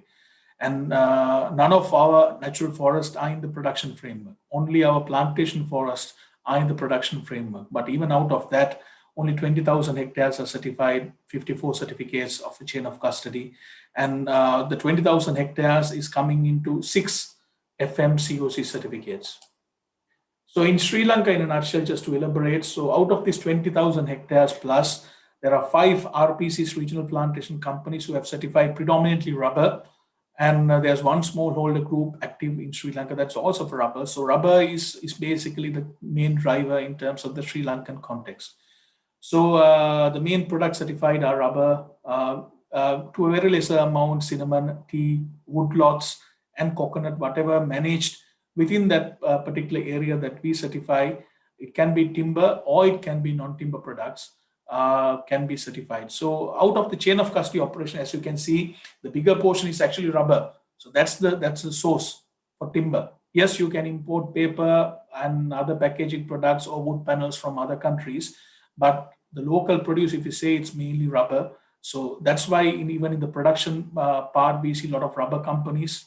There are 9 certificates, if I'm not mistaken, in terms of rubber processing, latex processing companies. And most of the wood products are actually rubber brush blocks, toys, panels being made out of rubber, wood.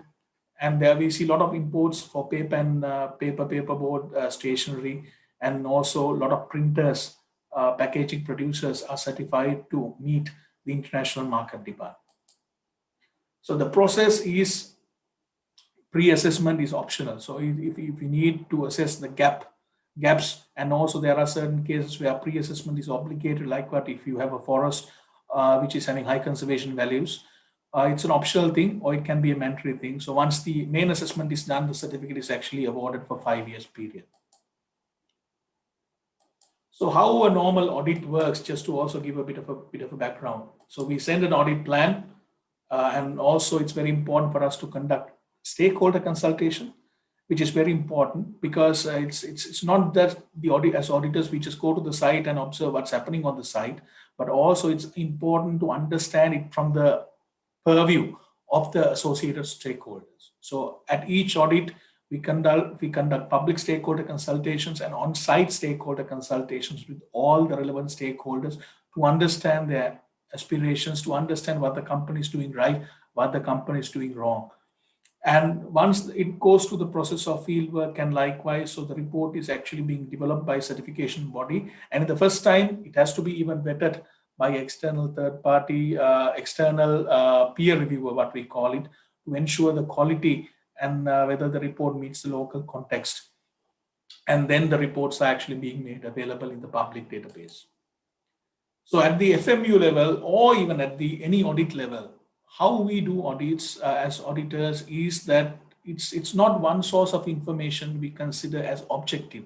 What we want is to get objective evidence. So how do we get objective evidence is by doing site visits, observing things, reviewing documents, records, and also doing stakeholder consultation. So it's people looking into observation. So that's how we confirm an objective evidence. And basically what we look into a company is whether they follow the PDCA cycle in a nutshell.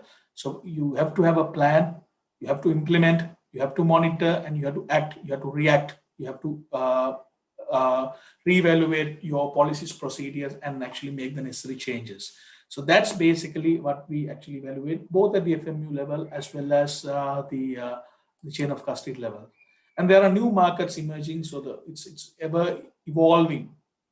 So there are ecosystem services also emerging, where there are credits which is calculated for biodiversity, carbon, water, soil, and also recreation. So this can be, once it's quantified, this can be sold at the ecosystem marketplace. So it's additional value which is being brought in to the certified forest management operations. So this is just a simple step of how ecosystem services work. So like what Dr. Lakmini was saying, additionality is a very important concept here. So what you do additional to maintain, to conserve, to restore the ecosystem service. It can be water, it can be a watershed, or it can be a site that you have to conserve to prevent soil erosion. Likewise, so whatever the effort that you do can also be quantified. So this is a very emerging area in the field. So this is relatively new, but it's actually emerging and it has a lot of potential. Okay, we talked about FSC. Coming into PFC. PFC is Program for Endorsement of Forest Certification. So I told you FSC has 220 million hectares, but PFC has 320 million hectares. So in terms of area, it's actually larger. So, but in terms of chain of custody, FSC has 45,000 COC operations, but PFC has only 20,000 COC operations. So if you see, the area certified is larger, but the uptake, the factory level is actually smaller. I'll explain to you why. So PFC is an endorsement scheme. So a country has a standard. If it meets the PFC's framework, then they endorse the particular country standard. So for an example, Sri Lanka don't have a national standard, which is PFC endorsed. But if it say India, if you say also Malaysia, for an example, the country that I'm actually staying, so we have 4.5 million hectares certified as per the local scheme, local forest management scheme, which is developed as per the provisions of the PFC. So what PFC does is, okay, they endorse the entire scheme. So in one go, 4.5 million hectares are certified. But FSC you have to certify each and individual site. So that's why the number of sites which is certified for FSC is relatively smaller. So FSC has 10 principles applied universally. PFC just provides the governing framework. And FSC, it's more concerned on social aspects. So that's also one of the key drivers what people choose PFC. And FSC control wood is perceived better than PFC control sources. So both programs are actually relatively similar, but also what happens in terms of uptake as well, the cutoff dates. Cutoff dates are also very important because cutoff date is where the particular land that we are certifying was converted from a forest to non-forest use. So it can be plantation, likewise. So all the plantations, if you go for PFSC, only eligible is the plantations converted before 1994 November, unless there are certain requirements that you have to meet if you have converted afterwards to see whether you're eligible, like what you have to prove that you were not responsible for the conversion. But PFC, it's 2010 December. So there was a lot of companies who went through forest conversion between 1994 to 2010. So that's why PFC is more appealing to the industry as a whole. And I remember when I started up in certification last 10 years back, the gap between the premium what you pay for FSC and PFC was actually quite huge. But now we see the gap is diminishing. So PFC and FSC are more considered as equal certification programs in the forestry field. Still, FSC has the bit of upper hand. And not only certifications, but also you have the regulations as well. So for example, US, you have the LESE Act, and EU, you have the European Union timber regulations. In whatever the regulations, the focus is that the operators who's placing the products in those markets which governed by the regulations have a proper due diligence system in place. So due diligence system will include, you have the information, what are the species that I have harvested, from where I'm harvesting, what is my supply chain. You assess your risk, you mitigate your risks in a nutshell. There are various trends and opportunities. If you see, all the fashion companies, all the bigger brands have committed for no deforestation supply chains. I think most of you may not know that there are a lot of garments being manufactured from wood fiber as well. So we see very important drive towards viscose, rayon, and the other wood fiber, not only the swing tags, hang tags, but you put it on the, and also the packaging. So it's even going to the textiles that comes from wood fiber. So there's an NGO called Canopy, which is a coalition of more than 40 international textile brands who have pledged to source only from certified sources. It's not only textiles, but also all the packaging companies, the wood manufacturing companies like IKEA, and even the retailers like Morrison's, Tesco, Costco, basically all the retailers, and even Tetra Pak. I think if you go to any store, you will have the Tetra Pak in terms of fruit juices or energy drinks or likewise, and even coconut milk, whatever is actually using Tetra Pak. So Tetra Pak is only FSC certified. So they were one of those bigger companies who were able to push their sustainability agenda all the way up to the buyers, which is not normally happen. So if you take McDonald's, all their front-end packaging are actually certified. Even if you see local brands like Dilma, same. So we see a lot of uptake in terms of renewable energy as well.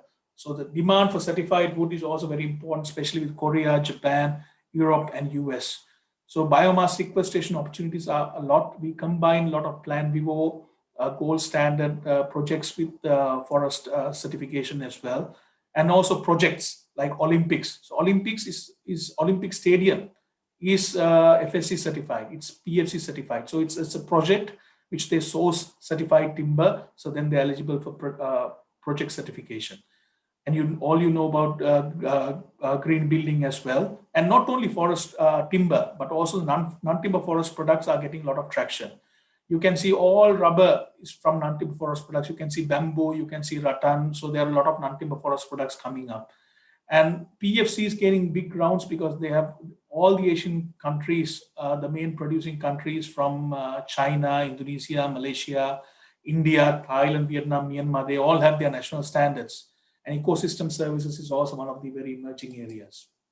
So if you can see this shoe of H&M Conscious, so the rubber comes from FSC certified, the tags are FSC certified, so, and the packaging is FSC certified. So this is how the brands actually market their commitment to no deforestation, no peat, no exploitation, free supply chains.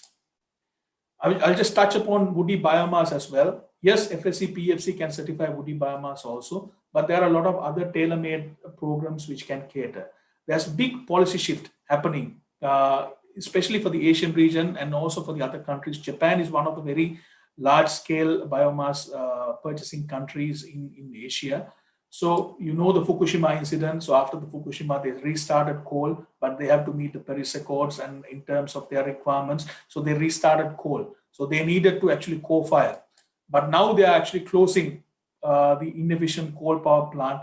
And there's a big shift towards biomass-oriented energy generation. So from the coal dependency to a renewable dependency. So this is also a thing that addressed under FSC and PFC, but the biggest concern is what is not addressed under FSC, PFC is the two main things look for the biomass supply chains is whether the product is traceable, which is covered under FSC, PFC, and the GHG emissions, greenhouse gas emissions reductions. So that's the thing which is not generally covered under forest certification. So that's why the biomass biofuel certification schemes like SBP, like GGL, like RSB, which is the gold standards for sustainable biomass certification. So it's very important, like what I said, for the brands that my supply chain is responsible. So there's a lot of pressure from the NGOs pushing the brands. Okay, are you sourcing the right material? So responsible sourcing is very important. It's critical for any organization moving forward. You can be a service organization, but you still have procurement. You still buy paper. You still buy. It can be anything. It can be vegetables or whatever. Whatever you do, it's very important for corporates to ensure that you are sourcing it responsibly. And you don't, I think you remember these pictures from 2015 haze in South Asia. So this was mainly due from forest fires, especially on peat soils, because there's a lot of peat areas in Sumatra and Indonesia and Malaysia. So you don't want, so once this happened, even the biggest paper companies' paper was even pulled out from the shelves because there was a lot of consumer pressure. Okay, why should I buy product which contributes to this particular situation? So this is very important to look into responsible sourcing. And basically, as a company, what you have to do is you have to be stakeholder inclusive. It's not only what you want, it's also what your stakeholders want.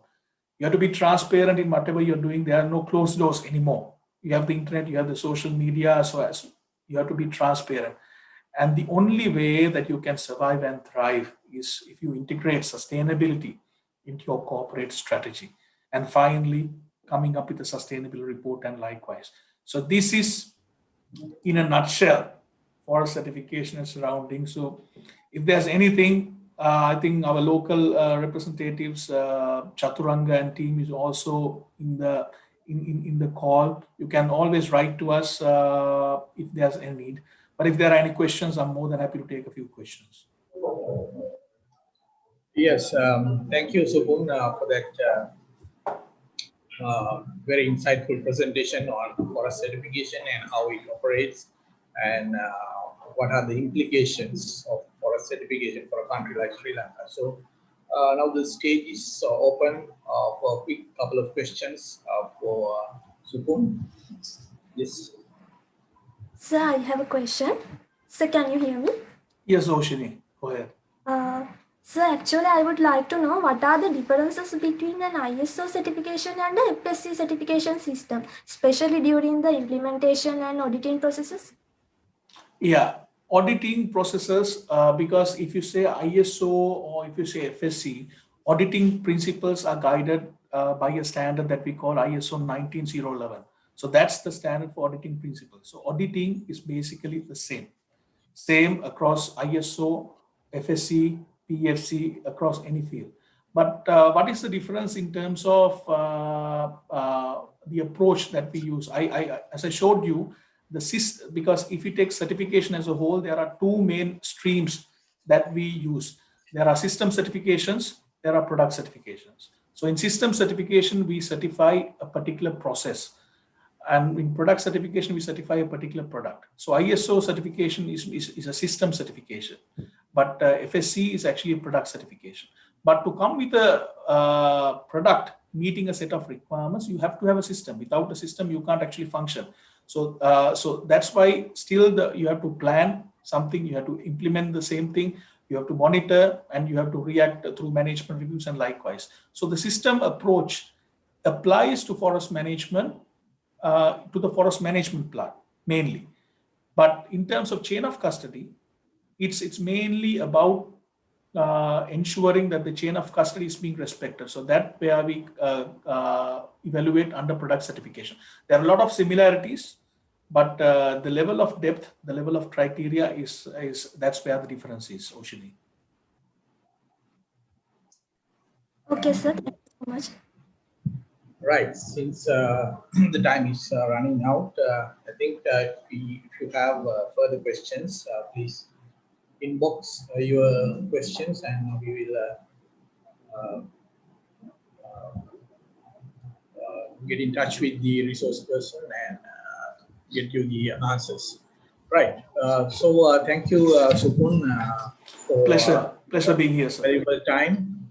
And I think as a person who's having experience over 10 years, I think, in certification, it was very nice to have you in this session.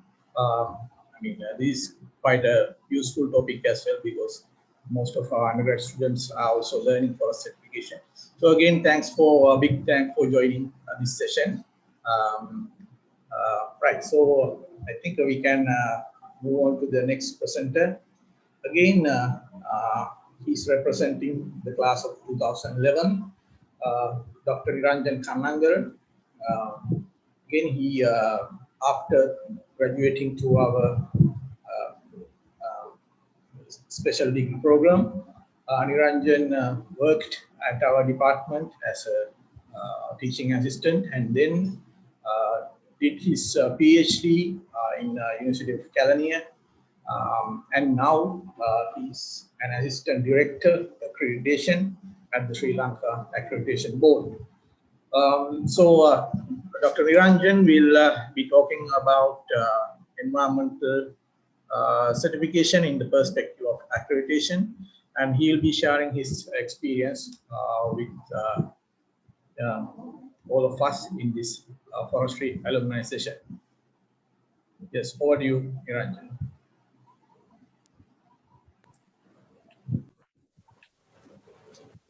Good afternoon to you all. I'm Dr. Niranjan Kannangara, Assistant Director at Sri Lanka Accreditation Board. Now, before moving into my presentation, I would like to say that I'm really honored to be here as a presenter in this Forestry Alumni Technical Session of the 25th anniversary of the International Forestry and Environmental Science Symposium. Now, moving into my presentation, I'll be talking about the environmental certifications in the perspective of accreditation. Now, most of you all might have heard about the environmental certifications, certainly. However, when it comes to accreditation, it is some sort of a term that most of you are not aware. So I'll be talking about the relationship between these certifications and accreditation throughout. So as you know, the environmental certifications are some sort of tools that are being widely used all around the world for environmental conservation. The aim of these certifications is to gain sustainability to ensure a balance in environment, society, as well as economy.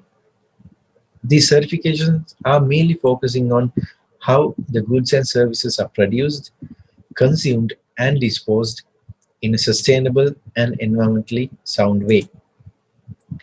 The growing pressure by various stakeholders such as regulators, the public, the government, and the NGOs has led the manufacturers, the companies to adopt different types of standards for certification while achieving the social legitimacy and to protect their profits. Now, these different types of schemes are mainly focusing on environmental management, energy management, GHG emissions quantification, waste management, environmental performance, forest certifications, and environmental management. Now, these are some of the widely known certification schemes that are being adopted in many countries. FSC, Rainforest Alliances, emission testings, GHG validation and verification, ISO 14001, ISO 50001, and etc. Now, these symbols are very much familiar with us because in terms of environmental certification, these are some certification schemes that are widely used around the world. Now, the increasing use of these standards for products, services, processes, and systems on environmental sustainability requires a certain kind of a compliance check. Now, this is being generally done by certification. However, to assure the confidence, to assure the competency of these conformity assessments requires accreditation. Now, the term accreditation means a third-party attestation associated with a conformity assessment activity, which is to demonstrate its competence when carrying out their competence conformity assessment activities. Now, in simple terms, accreditation seeks for the ability of individuals and organizations in applying the knowledge and skills in their respective fields. Now, if I explain it further, now suppose that there is a manufacturing company, because of the pressure, because of getting the competitive advantage, they are looking to adopt certifications like environmental management systems, energy management systems, and quantification of greenhouse gas emissions. At the same time, let's say there is a group of farmers who are looking for organic certification so that they could export their agricultural products. So for this purpose, a certification body is required to audit this manufacturer as well as the farmers against these standards. So the certification body will be sending a team of auditor to evaluate their compliance against these standards. Then they will be issuing a certificate in terms of these environmental conservation practices. However, the accreditation board or the accreditation body comes into action during this process, where the competency, the reliability, the impartiality, the independency of the certification body and the team of auditors will be assessed by the accreditation body by using a set of standards like ISO IEC 17021, ISO IEC 17065, and ISO 14065. So once the certification body is assessed, depending on their performance, the certification body will be accredited. So once accredited, this accreditation will be accepted around the world. Now, you might have a question now to see whether, or to know whether, how the accreditation body or the performance of the accreditation body is evaluated. Now, of course, there's a process for that also. Now, the entities like International Accreditation Forum will be carrying out peer evaluations against accreditation bodies by using standards like ISO 17011, and once in 3 years, the accreditation bodies will be evaluated by a team of evaluators coming from different accreditation bodies. So this is how the accreditation process works, and whenever there's a certification activity is going on, along with that, a requirement for accreditation also comes in. Now, when there is a regulator and the relationship of the regulator and the government is so much strong, so that the role of accreditation body will not be that much significant at this level. However, the need for the accreditation body or the significance of the accreditation body comes with the areas where no regulators present. Think about the standards, voluntary standards adopted by different types of industries, producers and products. Now, there are no regulators to control this. So in that sense, the reliability or the quality of all these products will be evaluated through conformity assessments by certification bodies and accreditation by accreditation bodies. So this is where the importance of certification and accreditation comes into action. However, the organizations which are not accredited doesn't mean that they are incompetent, inefficient, or unreliable. However, there are proven facts over the performance of an accredited certification body and an unaccredited certification body. Yet, the trend is towards actually to choose accredited certification bodies to get certified.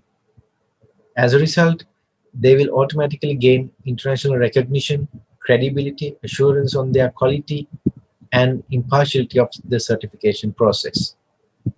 So, with that, there are certain benefits of being accredited. For example, the building the trust. The customers will have more confidence on the products and services from accredited certification bodies, testing laboratories, etc. And automatically, through the accreditation, the conformity assessment bodies can gain international recognition. And also, it reduces the risk of providing unreliable services and products. It increases the efficiency as well. Yet, there are certain challenges faced by this accreditation process. Now, one such thing is the cost incurred during this accreditation process. Obviously, there are people who are working in these accreditation organizations, then the assessments will be carried out. So all these requires certain kind of an expenditure. And in addition, the accreditation standards are generic. For example, let's say the accreditation of certification bodies performing product certifications. Now, these certification bodies might be carrying out audits in terms of organic certification, in terms of schemes like Friend of the Sea and Textile Exchange, but all these are three different sectors. However, the standard is common. So there is some sort of a challenge that the people or the staff who are working in accreditation bodies are facing. And another thing is these standards or adoption of accreditation or being accredited is not mandatory. So there are so many institutions, so many conformity assessment bodies who are carrying out their activities without accreditation. So that is also a challenge that accreditation bodies are facing. And at the end, the lack of public awareness. Now, most of the people are unaware of the term accreditation, the functions of accreditation bodies. So due to that, the demand for accredited conformity assessment bodies are still rising. It's not up to the level that most of the countries are expecting. So these are some of the challenges faced by the accreditation authorities in the world. But I hope that I was able to give you a certain kind of an idea about the relationship of the certification bodies and accreditation bodies. Thank you for listening.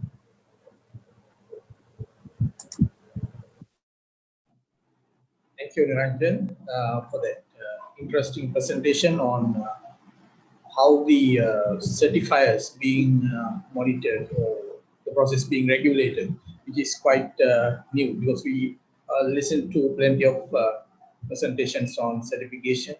So this is quite a new area. So if you have any questions, we can allow a couple of quick questions. Yes, I would like to know one thing. generally the implementation of EMS in government institution is a little bit weak. So what are the possible actions that could be taken in order to encourage EMS, especially in government sector?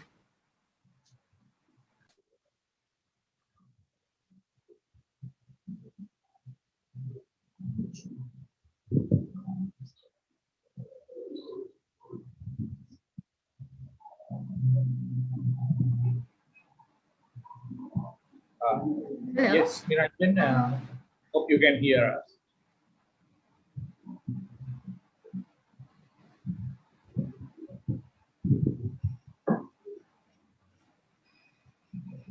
There appears to be some sort of a technical issue with connection.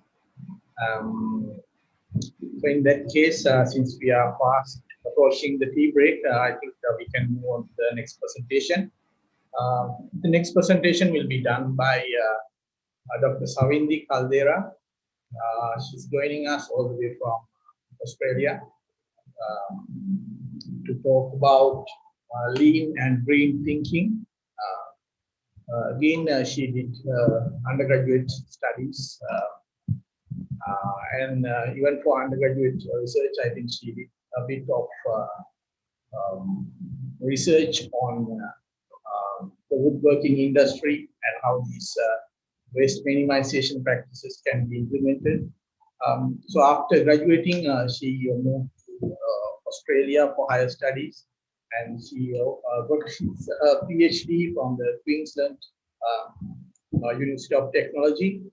And at present, she's working as a research fellow at the Griffith University. So without further ado, let me invite Dr. Savindi Caldera to share her experience and research with all of us. Good afternoon, everyone. I'm Dr. Savindi Caldera, joining you all from Brisbane, Australia. My presentation today will be on transforming business practice through lean and green thinking. I'm really excited to be presenting at this alumni session at the 25th International Forestry and Environment Symposium. In 2014, I presented my very first paper at this Forestry and Environment Symposium. So I thought I'll take a minute before I actually move on to my content to thank all the amazing lecturers at the Forestry and Environmental Science Department. Because of your guidance and support, it has helped so much to shape my career and to become who I am today. So I'll give a bit of a snapshot of my research journey or my career. So after graduating from the Forestry Department, I joined MAS, their sustainability team. I worked there for about just over 1 year and started my PhD at Queensland University of Technology in 2015. As a result of that, I was recognized for excellence in my research area, and where I was awarded the Siganto Foundation Medal, along with a scholarship for professional development, which I will be using to attend the Harvard University Executive Education course in Sustainability Leadership, which I'm really excited to be starting in September this year. Currently I'm working as a research fellow at the Cities Research Institute. So this is pretty much as the snapshot of my journey so far. I thought I'll use this topic on transforming manufacturing practices through lean and green thinking because I thought it was a very timely topic, especially because all businesses have a responsibility towards the ecosystem, towards protecting the environment, and why should they all embrace sustainability? So I thought I'll use this planetary boundaries figure, which you can see on the left-hand side. And inside that, where you can see the green color zone, which is the safe operating space for humans. But as you see, it becomes red, which indicates the danger zone. This means that humans, we have actually transgressed the threshold limits, and it's not safe anymore for us to operate. So this is a good reminder for us to stop, think, and reflect, and actually use sustainability and embrace it, because that is the only way we can align our people, protect the profits in the business, and preserve the planet. So keeping that overarching philosophy in mind, I thought I'll briefly walk through the United Nations Sustainable Development Goals, because all the countries that have committed to this have the responsibility to actually achieve those targets. So it's really about translating those global agendas into these local matters. And my research largely focuses on the United Nations Sustainable Goal number 12, which is on responsible consumption and production. And I thought I'll just go through a brief intro on what lean and green thinking means. So the name itself suggests something, right? Lean thinking, becoming lean. So it's really about cutting down the unnecessary things. So when we contextualize into a business situation, it's a business approach that delivers better value by eliminating the non-value adding activities. And lean waste can take form of waiting, inventory, defects, overproduction, or motion, or unnecessary processing. So while lean thinking has been established over the last 2 decades or so, there's still a gap between how lean and green can be incorporated. So businesses can actually achieve economic benefits as well as environmental benefits. So it's really about decoupling that economic and the environmental performances. So if you look at the lean and green operations, this particular figure will actually show in a very simple way what are the different elements of lean thinking and green thinking that can be incorporated. So perhaps in a very simple way, mapping the value stream, just like what we do in a lot of environmental or sustainability techniques, where we map processes, where we map the manufacturing processes, look at the different process steps, look at how the material is flowing, and try to understand the bottlenecks. What are the areas where there's too much of waste? What are the areas that can, reduce the amount of waste, where they could reuse the material or recycle the material? How can we make the flow leaner? How can we establish a pool? How can we minimize the industrial consumption? So these are some of the opportunities that has emerged through lean and green thinking. So this lean and green matrix is it's a shorter version of what we have published in this Journal of Cleaner Production, where we have outlined how different lean techniques or lean tools can be used or can inform different environmental management work streams, like waste management or energy management or chemical management. So this kind of ranges from very simple techniques like 5S to Kaizen into advanced Lean Sigma and wasteful mapping and looking at buffer levels, etc. So keeping that in mind, my research kind of looks at helping small and medium-sized enterprises to engage in lean and green practices. And why SMEs? So in Australia, nearly 99% of all businesses are small and medium scale enterprises. So looking at that significant capacity, and significant opportunity for them to actually engage in this type of sustainability practice.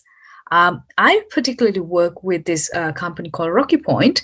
They are actually producing horticulture products, and they started looking at these lean and green opportunities and diversified their business, started looking at waste as a resource. And it is largely about shifting that mindset and trying to view waste as a resource, not as a waste material. So converting that wrong place, wrong time waste material into a resource which is in the right place at the right time. So this 2 case studies we have published in the Sustainable Earth journal. And also, I'm going to show you a small video clip which was used as a news segment in the 7 News Gold Coast, which kind of was our effort of trying to mainstream these ideas and sharing the best practices so that other businesses can learn as well.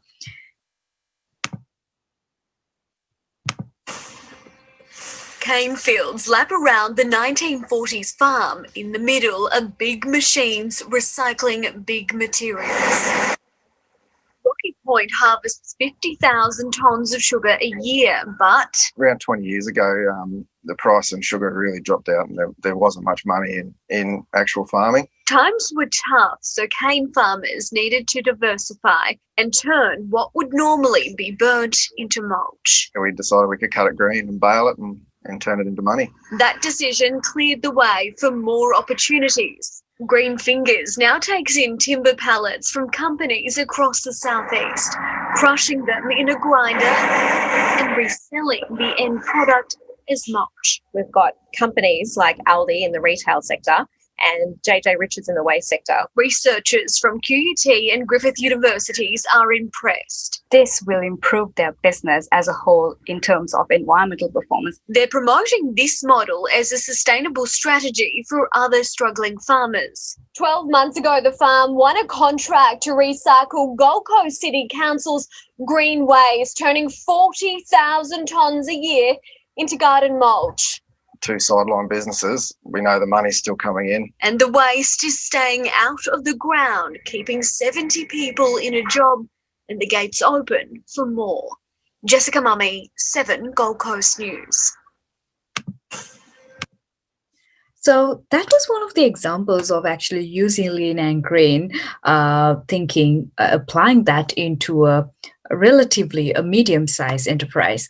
But as I said in the at the beginning, lean thinking or the lean manufacturing system, it originated from the Toyota manufacturing system. So we actually had the opportunity of visiting this plant in Nagoya with one of our engineering cohorts and actually have a look at their manufacturing process really closely. So these are some of the examples which I thought I'll share the presentation today, where they use their Kaizen boards to record and discuss what went right, what went wrong, how they could continuously improve, what are the areas that needs to be urgently improved, and their lean production flow, where they have demarcated all the production flow and neatly put all the signages so it's very easy to understand the Kanban systems. And that was going in hand with their sustainability achievement, their commitments for sustainability. And this is one of their, the Toyota Environmental Challenge 2050, apologies, it should be 2050 in the text, where they have given themselves a challenge of actually reducing their waste and also reducing their carbon dioxide emission, for example, becoming a zero carbon emission plant by 2050. So that is pretty much what I wanted to share with you all today. And before I wrap up, I have a small announcement to make. We're seeking PhD candidates in clean production and circular economy area. So if you are keen to start with the next big adventure, please feel free to email me or connect with me through LinkedIn, and we can have a chat about what we could do to help you in joining a PhD program. Thank you.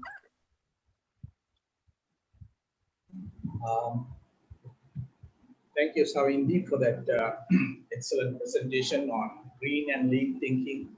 I think those who are in the corporate sector, I'm sure they must have found it very useful, because that's the direction we are heading at the moment.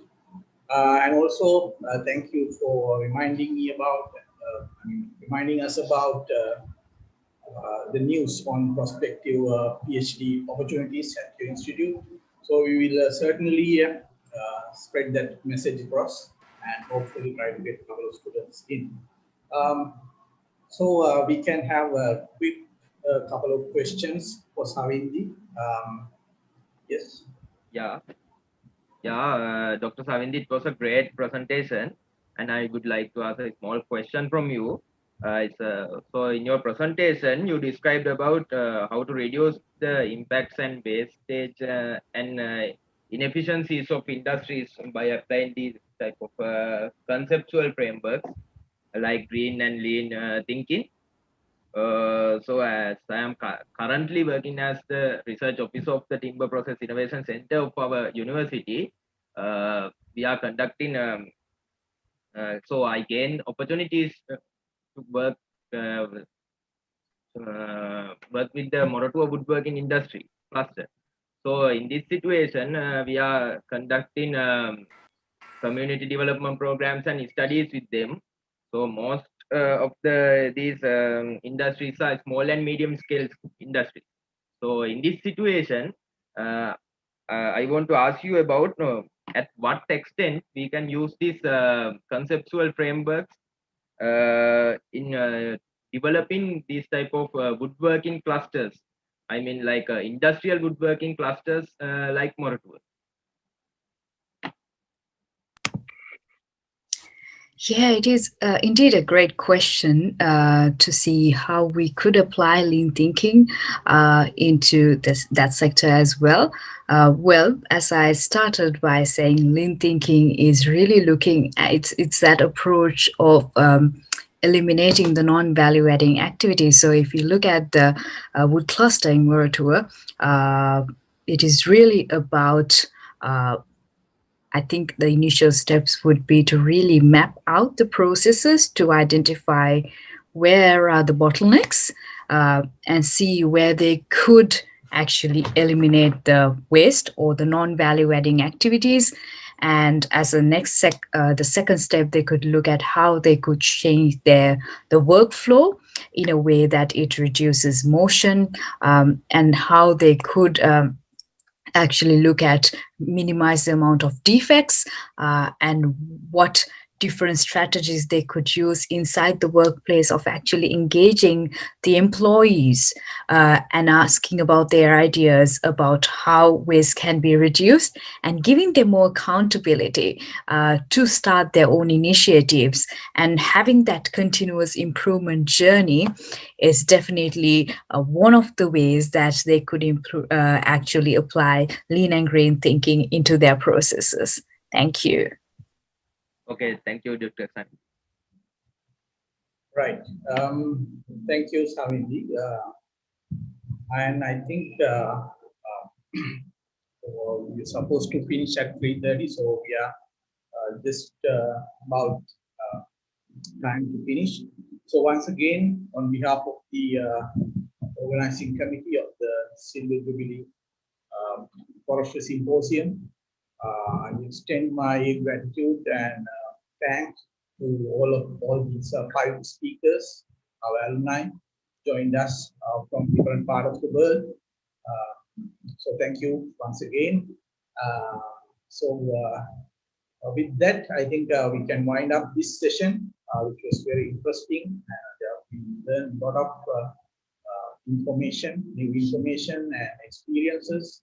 So I hope you had a good time and would gain some valuable knowledge out of this session while networking with your colleagues. With that, I think we will let you go for the tea break. I think before we wind up, the organizers have arranged or make some arrangements to take a group photo in the new virtual environment. So I hand it over to our here, Keshani, to take it on from here. Thank you very much, sir. I would also like to thank Dr. Priyan Pereira for chairing this session on behalf of the organizing committee. So we would like to take a group photo with everyone who is present at this session. So I would like to request all of you to switch on your video for a small minute.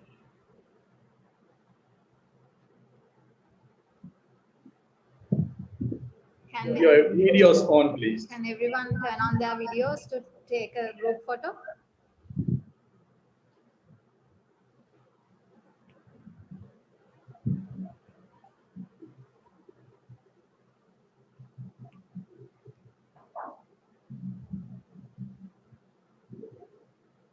A lot of familiar faces.